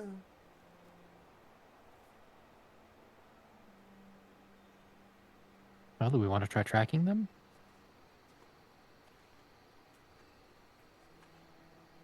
You don't think it'll be hard to follow? Yeah. this looks like it happened an hour ago. Vala will start looking for tracks. Okay, you And find them. I'll try Okay. to. So yeah, if you guys want to follow, again, there's so much of it that it would be more difficult to get lost than it would to, like you have a harder time not following the tracks than you do of following them. And as you kind of go off, you see this path kind of keeps going. Why doesn't everybody go ahead and roll me survival checks? And I'll give Argenta, just Argenta advantage on it. Alright, so no 13 faith again. fiends It would not be either Fey bad. or Fiend. 17. 17, cool. 11. 11, okay. 22. 22, good. Argenta? What type of check was it again? Survival, and you can do it with advantage. Okay. 21. 21. Okay. So between Argenta and Liliane, as you guys are following this, everybody in the group starts feeling kind of weird about following the tracks. Like you start kind of falling into a rhythm at first, and the turns and things like the turns that you're making while you're following this start feeling familiar to you for some bizarre reason, to the point where you actually can start predicting before you get to the turns where the next turn is going to be. And for a while, you guys can't really figure out why until Argenta, just your own experience being the lone wolf and going through, you kind of are always keeping like a mental map of the areas that you're in. And it takes you probably the better part of half an hour before you start realizing that the path that you're following, first of all, is not like a normal kind of game path or anything like that, but it is following a specific route. And you realize that the route that you're following seems to be forming some sort of symbol. It's not like an arcane sigil or anything like that, but it's definitely a pattern of some sort of writing of some course.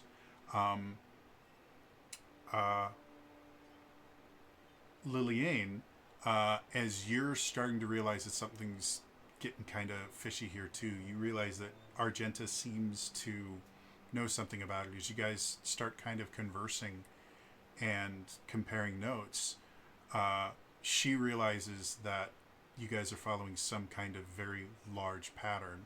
And as you start examining it, you even at one point actually stop everybody and you just go to an area where you can kind of draw the path that you guys have been following for a little bit. And as you sit there with Argenta's help to kind of draw the path you've been following, you suddenly start realizing the symbol that is being drawn is one of the symbols that is invoked during the christening of a new blood hunter. Which, again, you're very familiar with is it called the imbibement? Or the ceremony that turns you into an actual blood hunter. You're very familiar with it. It doesn't involve werewolf blood in any way, shape, or form. And also, you don't draw like giant pictoglyph symbols on the ground. Like, you might draw symbols in the area that the ritual is taking place. A lot of times there'll be, symbols drawn on the ground to kind of limit the power in that. But not like this. Like, these are, when the symbol is fully drawn, it's probably going to be at least, 2,000 or 3,000 feet in diameter. Like, this is a massive size for this, and it's apparently like the size of like those crops, those. Similar to the Nazca Plains is it pictoglyph? Is that what they're called? The big pictures in the Nazca Plains that you can only really see from the sky of all the different animals and stuff like that. They showed up in Illusion of Gaia, and ever since them showing up in a video game I liked, I have been fascinated by them. Fun fact, the reason that they still exist is the Nazca Plains have extremely limited winds, and so they were just made by basically having different colored rocks in a place. Because there's such low wind, they're never like blown away. The tourism has damaged a few of them. Anyway, so that kind of size, where the only way you would be able to kind of recognize the symbol is if you were looking at it from a really, really high vantage point. So maybe they're using werewolf blood because it would be abundant? Like they only have... So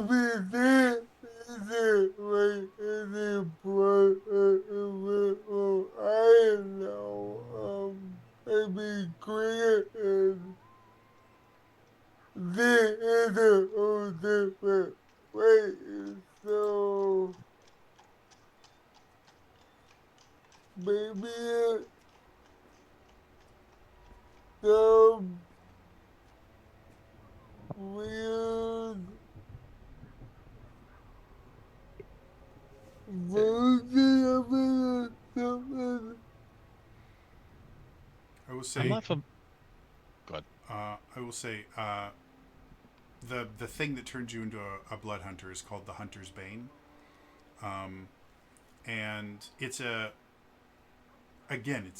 ritual. It involves imbibing this particular concoction that has a lot of different stuff in there. beyond a shadow of a doubt, you would never in a million years use werewolf blood in any aspect of the Hunter's Bane. Like that, it is such a controlled ritual because when it's done poorly, real bad things happen. And it's not just you die. Dying is like a good result of it. You could be turned into something really, really bad, and the other blood hunters would have to kill you off. Other stuff like that. So again, the more you learn about this, like nothing about this is okay, if that makes sense. Yeah. I think Rowan will also go like, I don't know much about your rights, but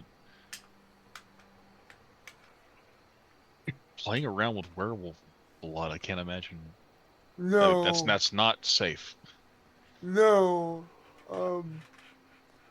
Now that we I know, mean, yeah, there would have to be some perverse way. I was the way you said some that they isn't right. now that we know the symbol that they're drawing, Mm-hmm. can we kind of get an idea of where they're going and maybe try to intercept them? Yeah. Like without too much specifically, you can figure out where the symbol's going to be drawn. You can also figure out like where the center of it is as well, if you want to go that route. You think with how long you've been following it, you think they'll probably be done drawing the symbol before you can kind of cut them off. Got it. But, Maybe we go to the center. well, yeah, let's go for the center. okay. So now that you're no longer having to kind of follow this blood trail, yeah, Vala? Vala will just look at the others and go, so wait a minute. If they're drawing an arcane circle and we interrupt the arcane circle, would that break it and prevent them from being able to do what they're trying to do? Roll me an You're the Arcana check. You're the Arcana expert, not me. 14. Okay. So looking at this, if this was arcane in nature, the Hunter's Bane in and of itself, you can't necessarily declare it as arcane. But you understand rituals in general. If this was meant to be part of a magic ritual, it wouldn't work.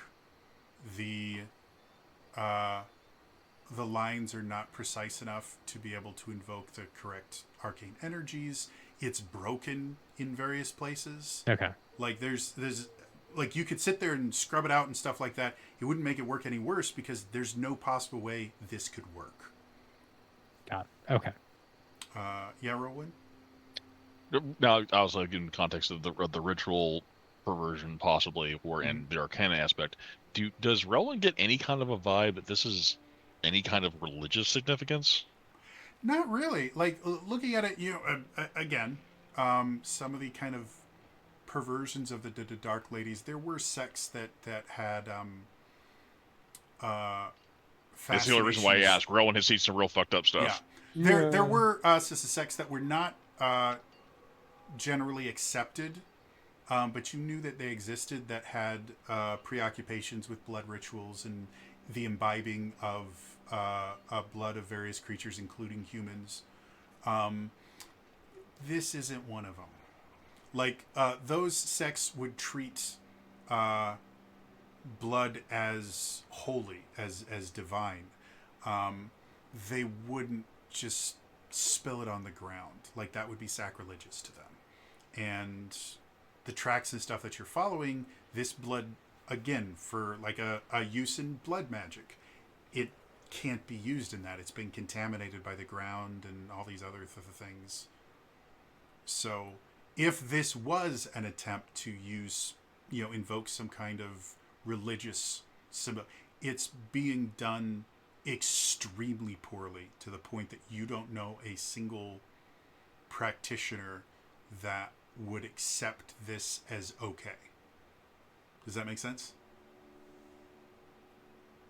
Yeah. Okay. Great. So we're dealing with amateurs, is what it sounds like. Or someone who's very vindictive. Or a bunch of goth kids. We're not goth per se. Evil. It's not evil. We are very in touch with our sanguine soul. Yeah. All right. Let's head for the It's center. not a face. It's not a Rowan, phase. Rowan's looking around for clove cigarettes. As you guys are going, you suddenly see a hot topic on the distance. Burning down the hot topic. When I was a young boy. As you guys start going to the center, it's at this point it's starting to get dark, and as you guys start getting closer, you can see the reflection of a large fire, casting shadows and things like that, like bonfire size. And as you get closer, you can hear kind of whooping and hollering and stuff like that. Every so often you'll hear like a growl, but is very quickly silenced. You guys are far enough away that you can't quite tell what's going on yet, but you can see where the epicenter is. What would you all like to do?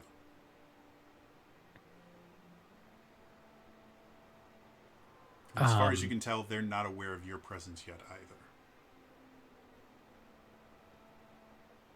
Can we make out there's more than one person, or is there? You're a little bit too far away right now to be able to tell number of people. You can hear voices. You're at this point. You're probably at least Multiple. I mean, multiple voices. You're at least like 1,500 feet, maybe closer to. Yeah, about like 1,500-ish, maybe 1,000 feet away. And there's like shrubs and stuff like that in between. So with it being darker right now, it's kind of hard to tell. If you want to get closer, you can find out.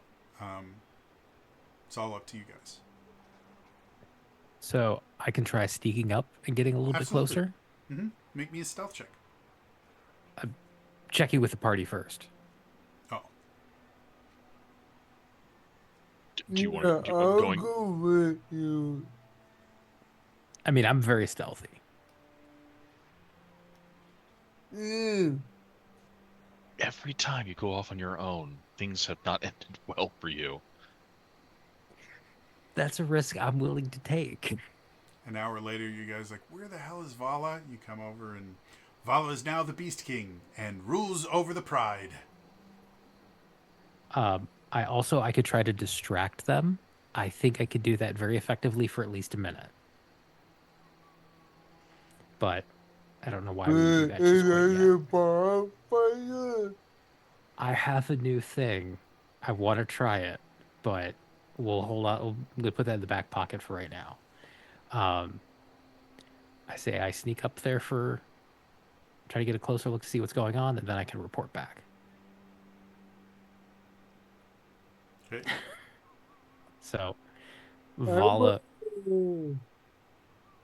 I wanna speak with you. If you go. Vala smoke bombs away. Yeah, she already rolled and she disappeared. I got a 36. That's a natural 20. Okay. So, due to the fact that Vala is not intending to kind of hide from you guys, if you'd like to attempt to follow her, you can try it, but as of right now, she's gone.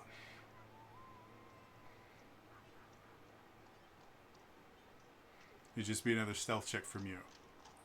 I don't want to die 27. All right, so between the two of you, you both are able to get within like a dozen feet of this. What you see, you can see probably about half a dozen, for lack of a better term, kids. They're not young; they're like late teens.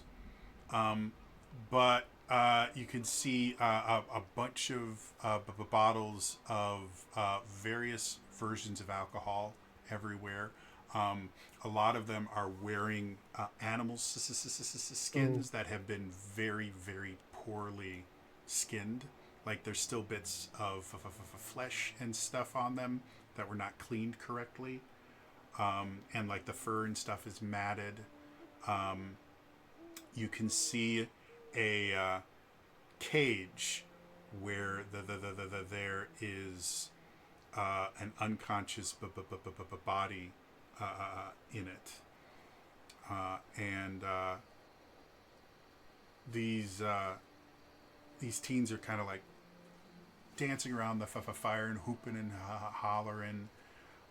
They all seem to have weapons, and the weapons have traces of blood kind of caked onto the blades themselves, which is a remarkably fantastic way to ruin your blade. Yeah. And they seem completely oblivious of you guys. What would y'all like to do? All the bottles are Fireball and boxed wine. And Goldschlager. Can't forget Goldschlager. If there's Everclear, we're just gonna let that shit do its work. Yeah. Life finds a way. They made jungle juice. They're fucking dead. I mean, so does it? It seems like this is just a party. Like this is some kids that captured a werewolf. There doesn't seem to be like an organized ritual happening. Funny you should say that. To you, this looks like a bunch of kids playing around. To Liliane, the more you watch, the more this kind of anger burns up inside of you. There are particular aspects here that mimic parts of the Hunter's Bane ritual. But the Hunter's Bane ritual in and of itself is a very kind of sacred, like it's a very, very respected thing. And these kids are like cosplaying it. And they're not, first of all, they're doing a lot of it wrong. And second of all, they're not giving it the respect that it's supposed to have. Like I wouldn't quite call it like blaspheming because it's not that kind of important to you. But it's very much kind of insulting. Like this is a part of your culture that they are taking and kind of bastardizing. I wouldn't quite go appropriating because I really hate that word. But you know, they're the assholes that go onto Wikipedia, feel they know enough about the culture and the religion, the perspective, and then they just start doing that shit. Yeah, like this is to you personally, this is kind of an insult to, because you know people that have died during the Hunter's Bane. It's an extremely dangerous process, and these kids are doing it for fun, and they're doing it wrong. And they don't. It's obvious to you they don't know quite enough to be able to get to the more dangerous parts of the Hunter's Bane, but they still know aspects of it that they shouldn't. Because the ritual in and of itself is an extremely closely guarded secret. And they know a few things, like they know a couple of the phrases that are uttered there that they're mispronouncing completely. So yeah, what would y'all like to do? I will see Liliane's like the vein in her forehead kind of like pulsing and be like, let's go back to the others and come up with a plan. Yeah. I believe the term is righteous indignation. So yeah, we'll head back to the others, explain what we saw. I mean, these guys are messing around with things they really should not be. Yeah. So I And they have a lot of people in it. Yeah, but I mean, they were available werewolves. He did that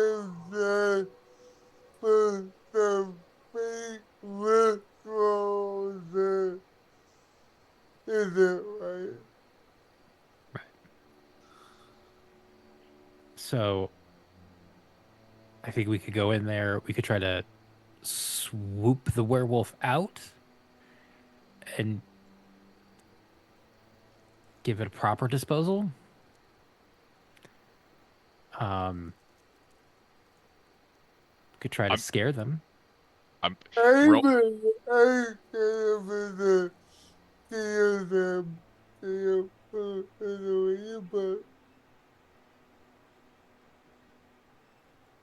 Rowan isn't saying anything. I just want to point it like Rowan, as you two are telling him this and you're describing what is happening. I'm not even sure if Rowan realizes it. He's getting pissed.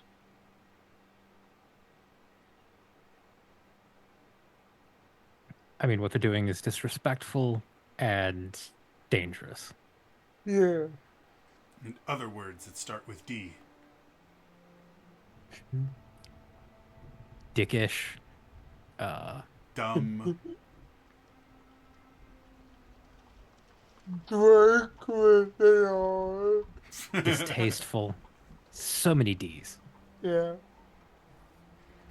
So again, I can distract them for a solid minute. Um, I can draw their attention, immobilize them quite effectively, I believe.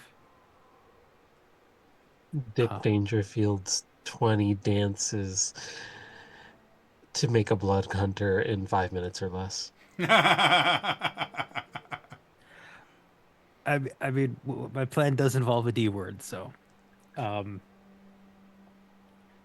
I don't know. What are you guys thinking?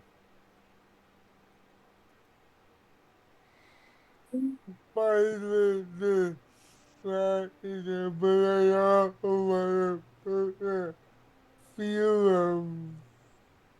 Well, I mean, I can go in, distract them. You guys can get the werewolf moved out, and then like when I'm done, Relwyn can just throw a light beam down and like turning on the lights at the club at the end of the night. Just go, oh God, what's going on? Rowan is fucking scary quiet. His jaw's clenched. I could turn into a dire wolf and start chasing them away,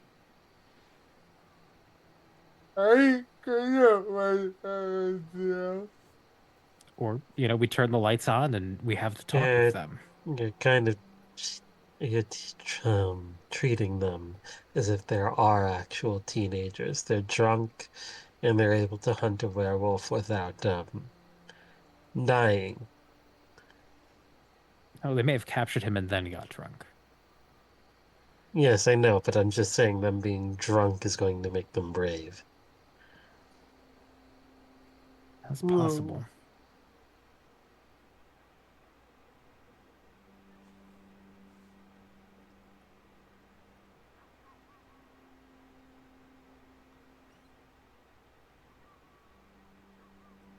Relwyn, what are you thinking?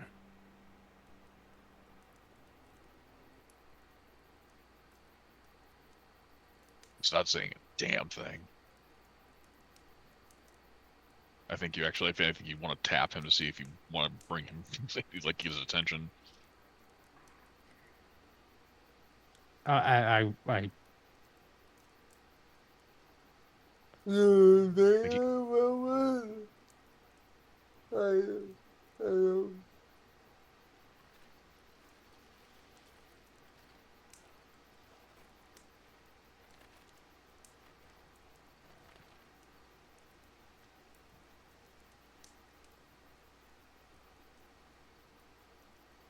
I don't know what they're capable of.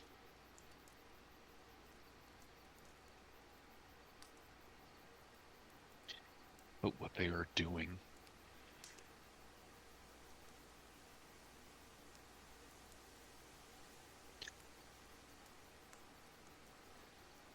I've seen lives destroyed by monsters around here.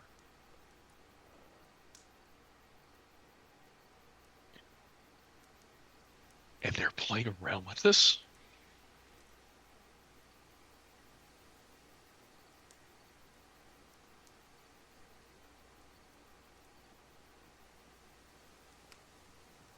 So how do we stop them?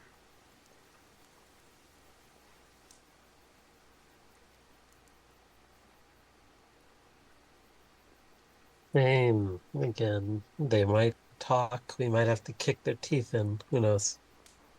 Mm.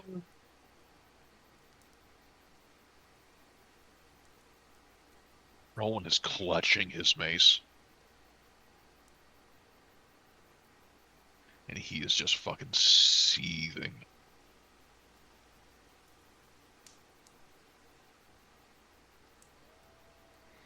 As you guys are having this conversation, you suddenly hear the noise level drop significantly, and you can hear a single voice saying something. You guys are far enough away that you can't pick out full words, but obviously one of the members of the group is addressing everyone else. We're going to do it. We're going to do it now. There's no talking about it. All right, I'll distract them for a minute Yeah, then, do your thing. and Vala will start moving as quickly and quietly as she can. Okay. As you guys get closer, one of the teens has stepped up on top of a box, so they can be kind of above everyone else. On their back is this really kind of wicked-looking bastard sword that, from a functionality perspective, ain't great.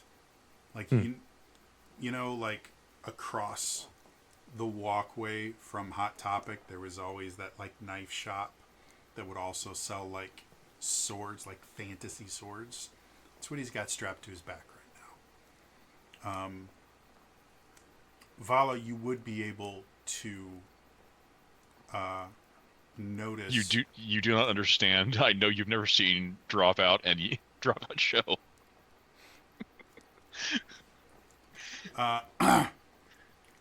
You would be able to recognize the edges of this poorly crafted blade have been silvered. So it technically would be a functional weapon against a werewolf. And as as you get close enough, you kind of hear, you come in kind of mid speech. So today we're inducting one of our brand new member into our order of Wereslayers, and everyone starts cheering. Matthias, come forward. And you see this, probably one of the youngest members, probably around like 14, 15, walks forward. You can see he has metal claws that he wears on his hands.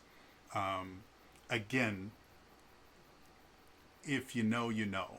Yeah. But they basically have like a little brace that goes over your wrist, and then they have a handle, and then some claws coming out. And he kind of comes to the center of the group, and he goes, "Oh, yeah, I'm a were hunter, and my claws of savagery will allow me to destroy it." And you can see what probably at one point was a werewolf, but now, due to massive amounts of blood loss, seems to have been rendered unconscious and is in its human form. Just laying in this cage, kind of dazed. And so the leader goes, "Okay, Matthias, it is time for you to take the Hunter's Bane potion!" Everybody cheers. And you go ahead. Do I see him like pull out a vial? You see a young woman who has a whip with bits of like silver from like a silverware set, kind of pasted and glued to the whip.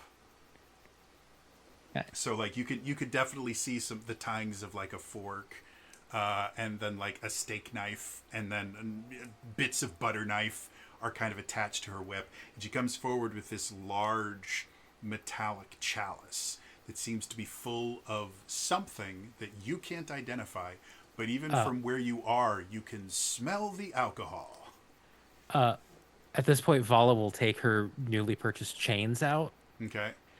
and ignite the ends of them, Okay. let out a wolf howl, and cast Fire Dance. Okay. I'm not familiar with fire dance. Give me a second. Yep. Is this a What new did you do? spell? This is my new spell that I picked up. It is from the Book of Ebon Tides. Okay. Oh Lord. I don't have spell it for me. Or can you just give me the normally so officially third party stuff I generally prefer to be asked before. I was not aware that it was third party. Book of Ebon Tides is not a WotC book. But I don't have access to the spell. So can you copy it and like paste it in chat or something so I can see what the Yes. spell is? Okay. Sorry, I just assumed.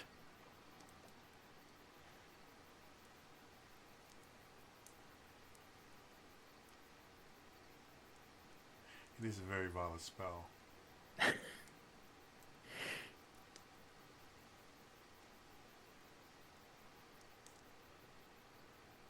Okay. What's your save? It's a wisdom saving throw of 19. 19. Okay. I don't have enough room to make this roll. Here we go. 1, 2. I was in that one. So basically, while you're doing that, basically with this spell, I start like twirling fire around myself, dancing with two flame sources. Any creature within 120 feet that I choose is supposed to make a wisdom saving throw. Any that can't be charmed automatically succeed. If they're fighting, they have an advantage. On a failed save, they become charmed for the duration. While charmed by the spell, the creature is incapacitated and has a speed of 0. Okay. So, as you start moving forward, you go fire dance. You start like twirling flames and stuff around. You see roughly about half of the teens in this group seem transfixed with what you're doing. But the leader, after he kind of realizes that you're not a part of the group, he draws his broadsword, or his bastard sword, and kind of points and goes, "Hey, this is the sacred Hunter's Bane ritual that you are impeding upon. I must ask you to leave and never speak of the ancient secrets you have seen here." I'll just keep twirling and dancing. No, seriously, you need to go. You think these are ancient secrets?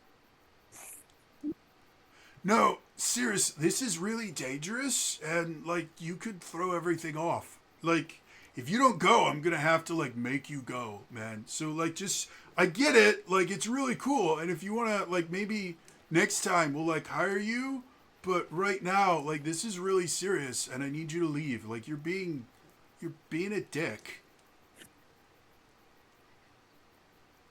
Party fell.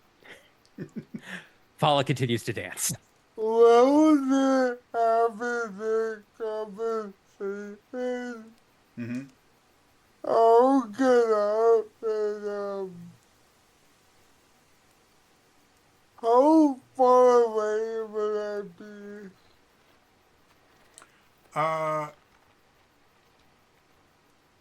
I mean, depending on, I'll have you roll a stealth check. But depending on the check that you get, you can get probably within about 10 or 15 feet of anybody before they have the ability to notice you. 10. 10.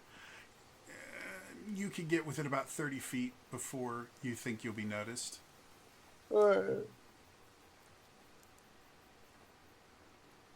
As you continue like spitting stuff, like he's looking at you incredulously, and like the few people that are transfixed are, but he's kind of just looking at you like, how dare you?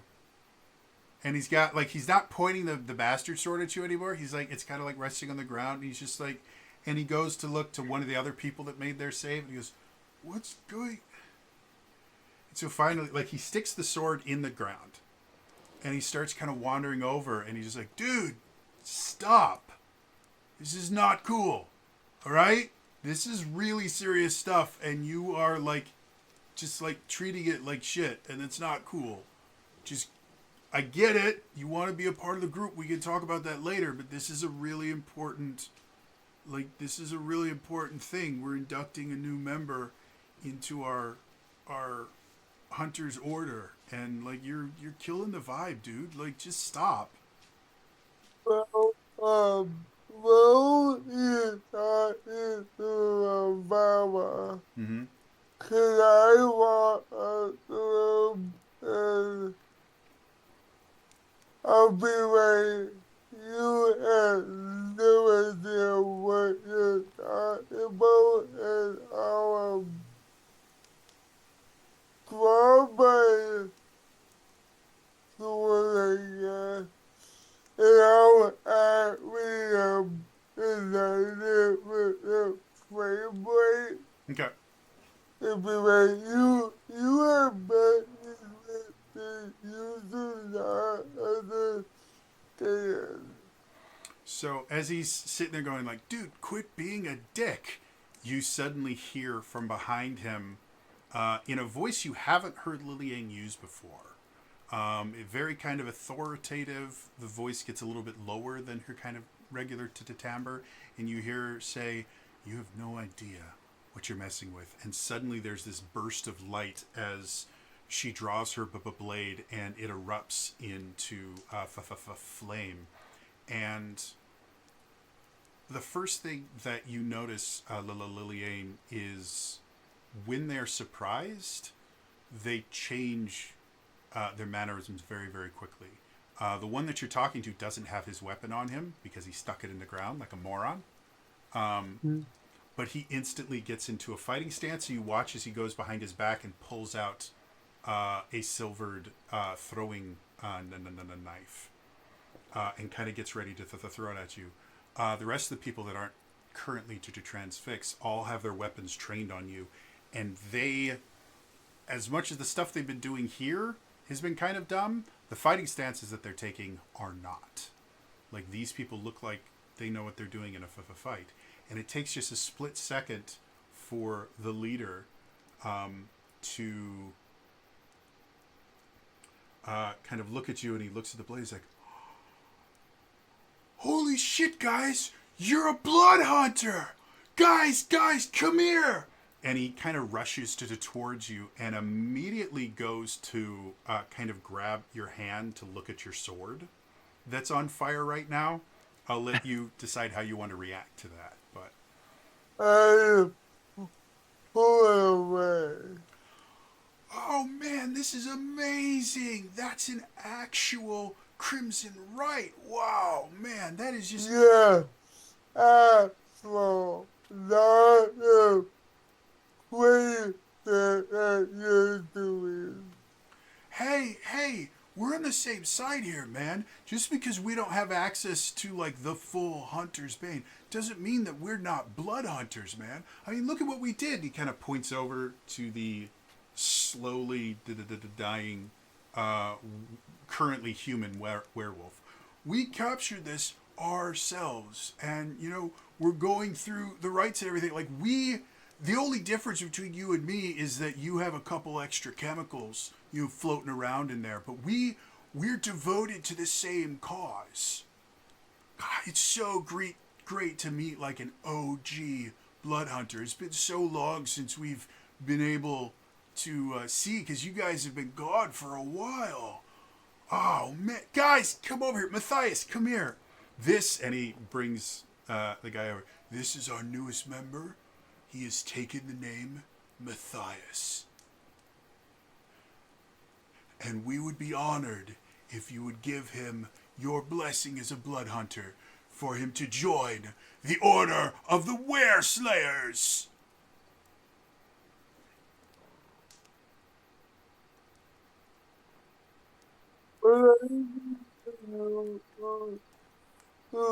Tell me where you was, whatever that you know. Oh, well, see, I was actually in the running to become a fully fledged blood hunter, but unfortunately, my mentor was slain by a werewolf. That's where I realized that there was a rather large kind of gap in the knowledge base. I mean, we have blood hunters that turn into werewolves, and we have blood hunters that hunt undead, and we have blood hunters that use potions, and blood hunters that use magic, but we didn't have a specific order that their sole purpose was to kill werewolves. Like, we have ones that, like, become werewolves. So I decided then and there that I would use the training that I had to create a brand new order of blood hunters. And we've been incredibly effective. Like, this is our 7th werewolf hunt, and 100% of our hunts have been successful. Like, we're on our way to Ebenthorn to really kind of be able to cut our teeth in. But like, we went all the way to Rathfont and killed some werewolves there, and then in the Webwoods, we actually found some werewolves that had like spiders that they were fighting. We took those out. Like, we are very close to being a legitimate new order of blood hunters.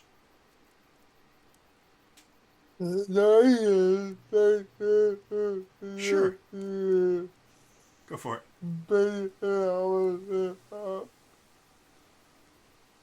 For context, just to ask, I'm not going to interrupt this, but how far back is Relvin and Argenta? Without having to roll stealth checks, the closest you guys can be is within about 100 feet before you would have been noticed. So that would be 8. Okay. So I'll give you advantage on this because you do have knowledge of what he's talking about. Still Gotcha. So this person is extremely excited right now, and because of that, it becomes harder to kind of discern the truth of their statements. There's so much emotion going on that being able to kind of read between the lines is just difficult in general. Combine that with the fact that you've basically found blood hunter cosplayers, and it's really, really ticking you off, and you can't really tell whether or not he believes what it is that he's saying or not. But yeah, he does seem very, very excited about seeing you, and as far as you can tell, he's being genuine. There's a lot going on right now. Like, when you woke up this morning, this was nowhere on your list of possible things to prepare for.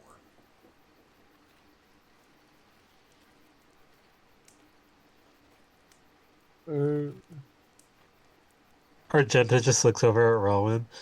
So, blood hunter posers. You Well, I ever, mean, I don't think we can hear this. Yeah, they're No, very she's loud. just- They're Oh, very they're loud. very. Oh, Yeah. okay. They, Okay. they're the only reason they haven't noticed you is they are so oblivious to the world that they're just focused on their own stuff. So, like, you guys can hear everything that they're saying. I think if Rowan's hearing this in his perspective, and again from his fucking anger, I think he just stands up. He just starts marching over there. Like, he's just in complete. He's like, now he's in like, oh, now I'm pissed, and these people are stupid.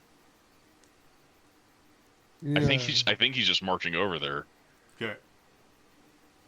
So they everyone is still and by this point your fire dance would have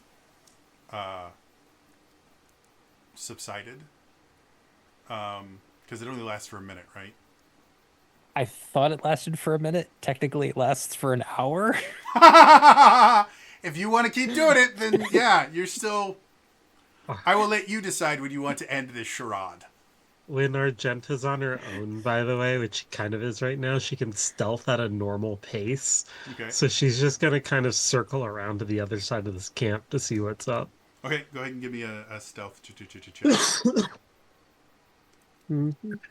Vala's just like, ooh, I should have stretched first. 18. 18. Yeah. You can get wherever in the hell you want. Within, you can get within 5-10 feet of any person here. They will be completely oblivious to you. All right. So, as Relwyn is kind of marching up with his own righteous indignation, the guy that you're talking to goes over and he picks up his sword.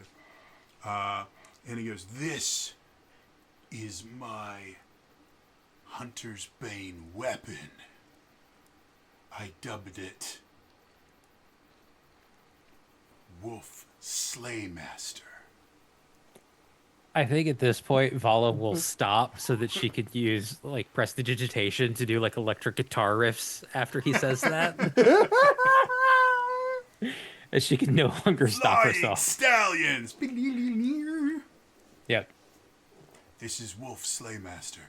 It has felled no less than 3 werewolves. And kind of took the ear off of a were-rat once.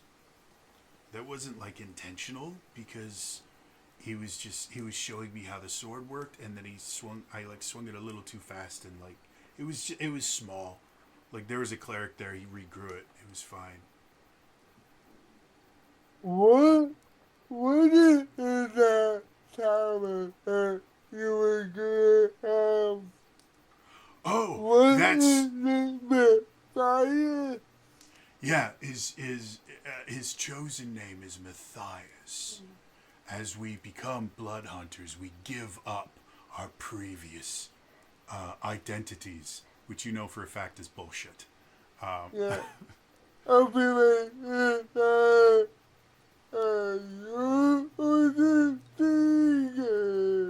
It helps us to fully commit ourselves to the order of the Were Slayer. I myself. You are a person, you be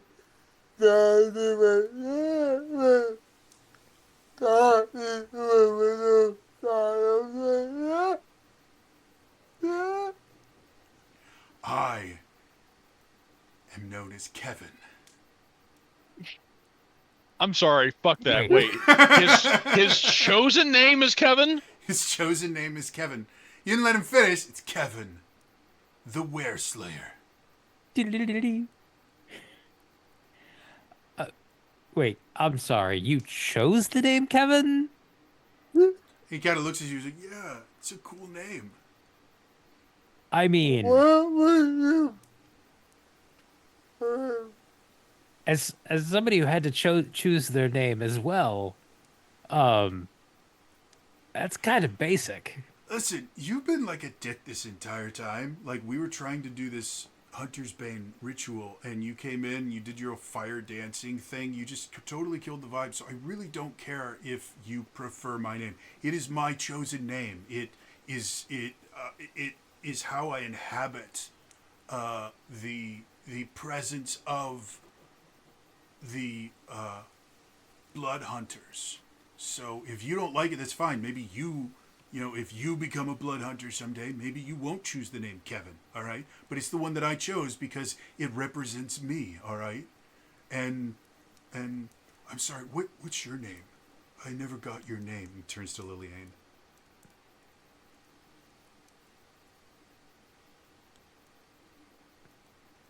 I don't know what about what was that? Hunter's Bane. So again, I hadn't actually gotten to take the Hunter's Code Bane Red. I'm sorry. potion. Dude, not cool. You would never use Code Red in a Hunter's Bane potion. It would obviously be Livewire. Like, how stupid are you? Back to the actual conversation.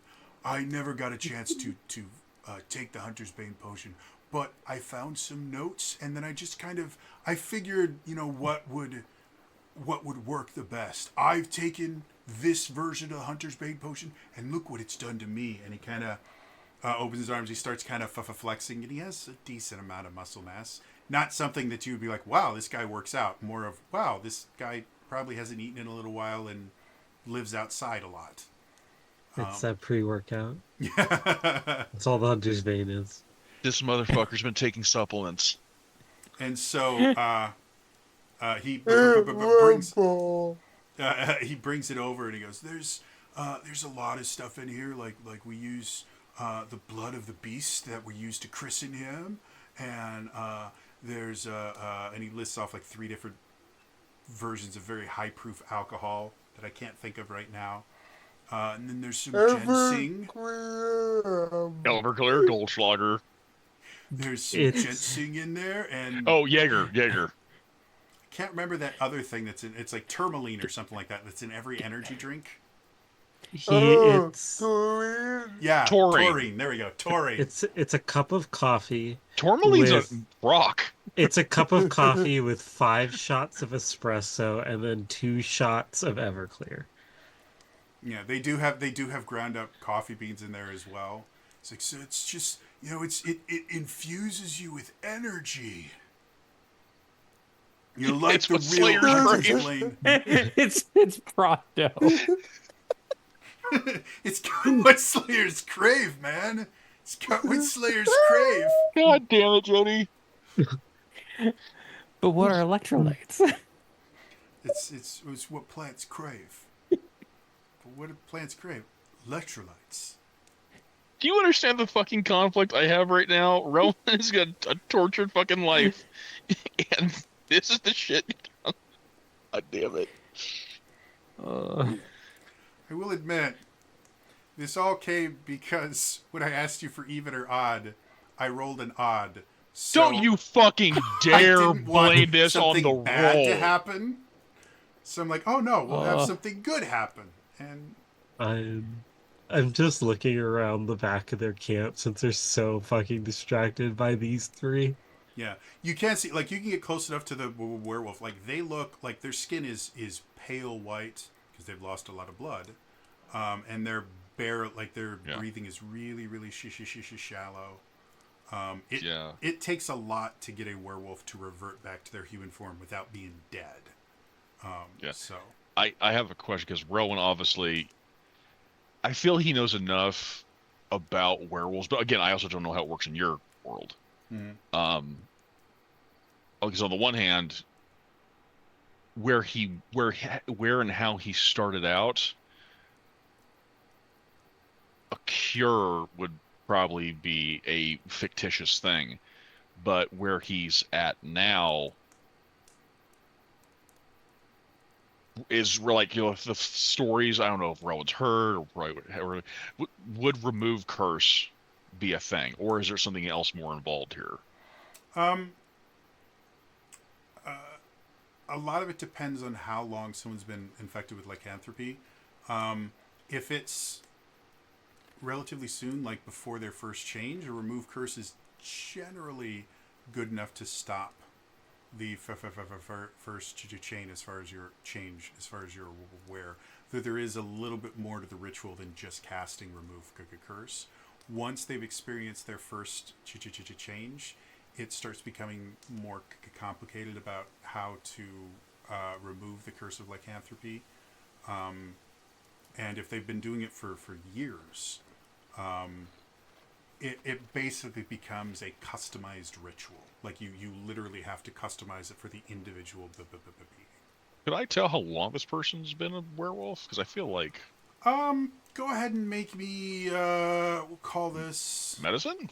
Sure, we'll call it medicine. That works. Otherwise, it'd be inside, but that'd be the same thing. 12 plus 12 plus 10, 22. Okay. So, kind of looking over the body. Excuse me. Looking over the body, you can see some kind of telltale signs of very long-term lycanthropy. Things like their incisors have grown to the point where they actually look like fangs. Their nose and mouth and jaw are slightly jutted forward more than kind of your average person, to where they have very kind of lupine. Lupine forms, even lupine features, even in human form. Yeah, even in human form. Their ears are higher up on their head and things like that. So this person has probably either been in their werewolf form for a very prolonged period of time, like not changing back to humanoid form for like months or years, or they've been a werewolf long enough, probably over a decade, at this point, that every time they change back, they still retain some of their weird stuff. Either without like talking to the person, you wouldn't be able to tell which of those is more likely. But is this person bound? no, they're just in a metal cage. Oh, okay. Can I tell the male or female? It's a male. Yeah. Male or... They've basically been stripped down to like a loincloth.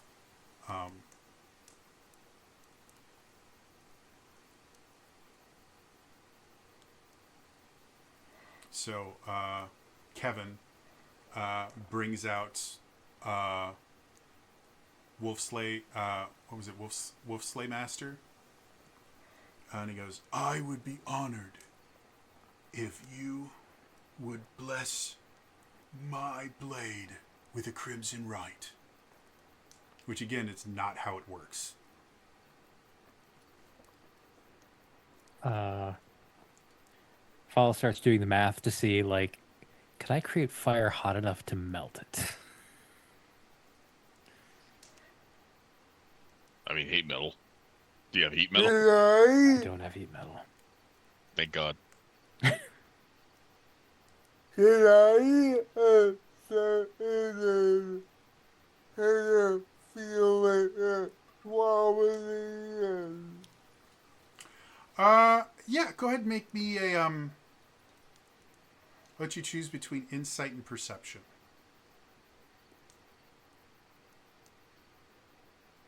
Okay. Okay.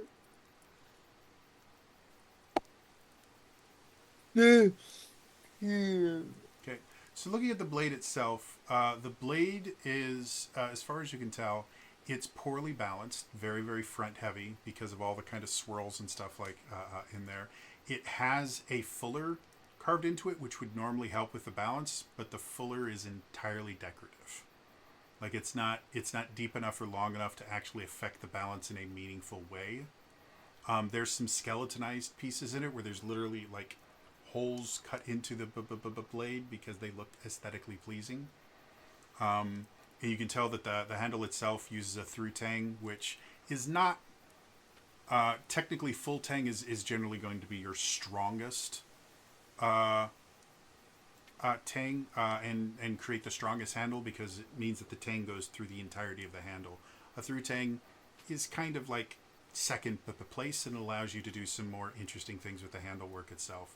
The handle itself looks to be made of ivory, and has, I can't remember what they're called, flutes, I think, where they have little kind of channels kind of ground circularly, like spiraled around it to give it kind of a grip. And then it has a pommel that looks like a wolf's head, that seems to be made of either pewter or something akin to that. You don't think it's silver, but it's definitely not steel or anything like that. It's a softer metal. And it was obviously cast. So the blade itself, you think like you could use this blade in battle. Like the edge itself, not only is the edge hardened, but it also has been treated with silver, which requires the blade be made out of good hardenable steel in order for the silvering process to work. So can you use this blade in battle? Absolutely. It's not a good blade. It would not be comfortable to wield in battle. Again, it's very top heavy. It means trying to wield it. The bastard sword, it's a hand and a half, so you can use it one or to the two-handed. This blade you probably would want to use two-handed because of how unbalanced it is. Using it one-handed, you'd probably tear your shoulder out. And in a situation where you need to be extremely accurate with it, you're going to run into problems.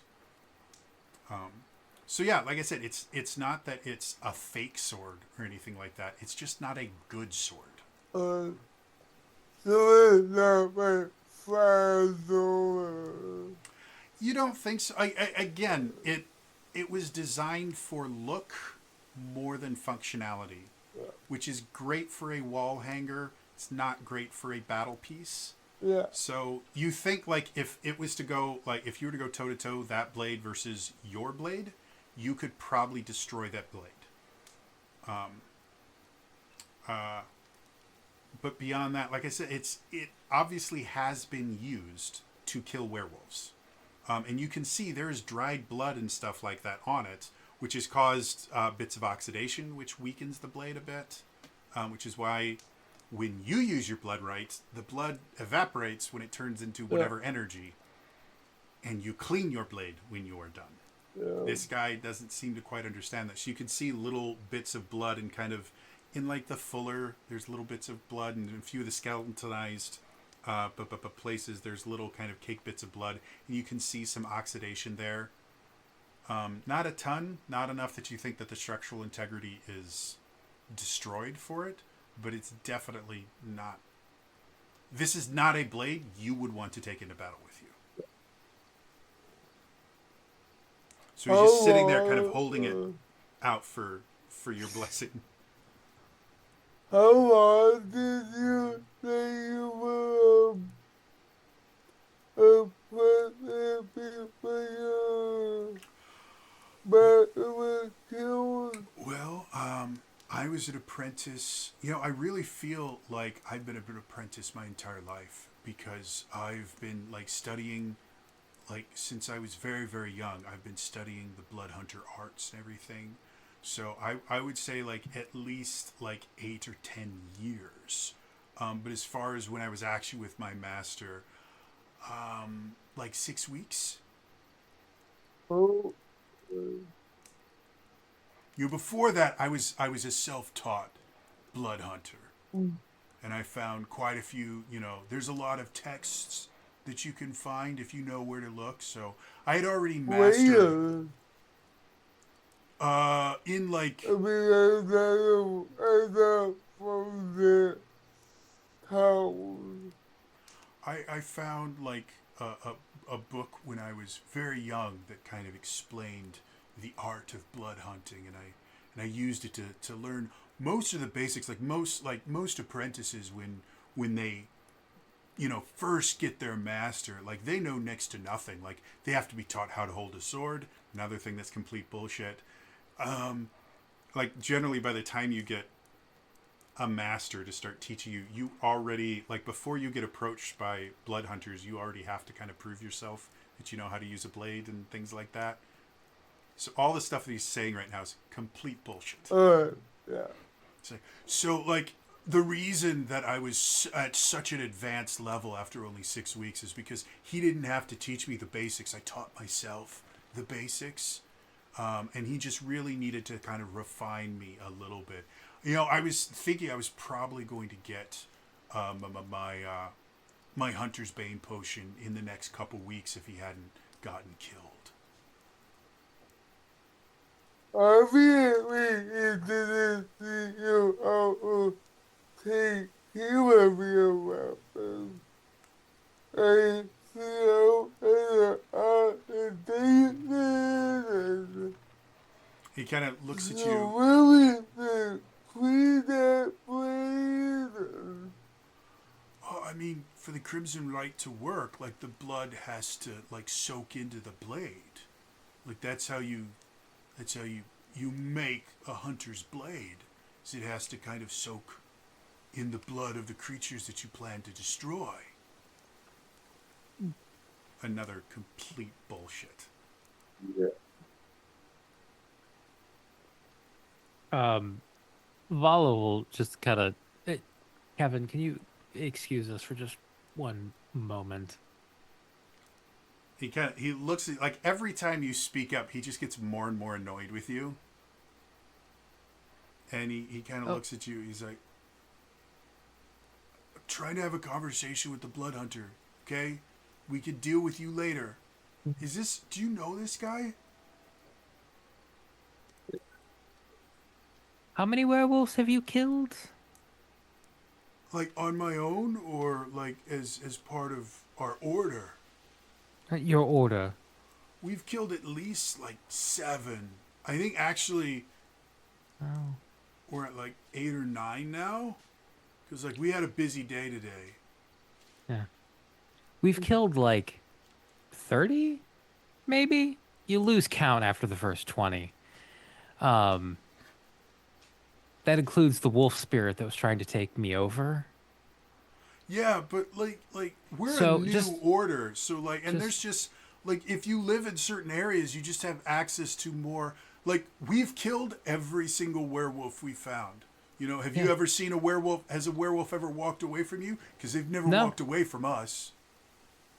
No. So see, like, if we had had the opportunities that you guys obviously had, we'd probably have 100 werewolf deaths. There's just not enough werewolves here. That's why we're going to Ebonthorn, so we can kill more werewolves. Yeah.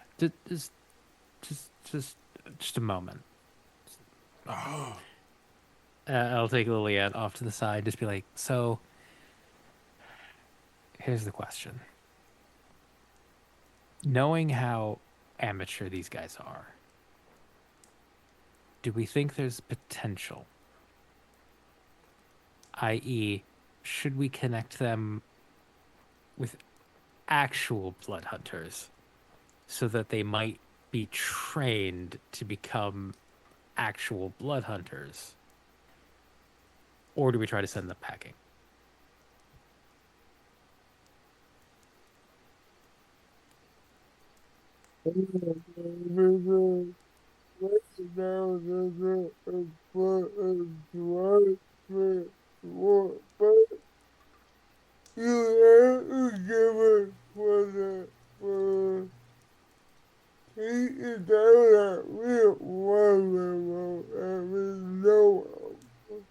Yeah.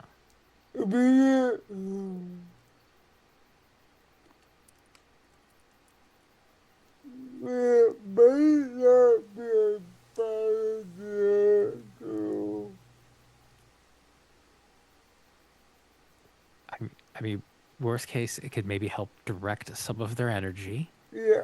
Some of them might have potential, and it can break Kevin's hold on this group for Yeah. certain.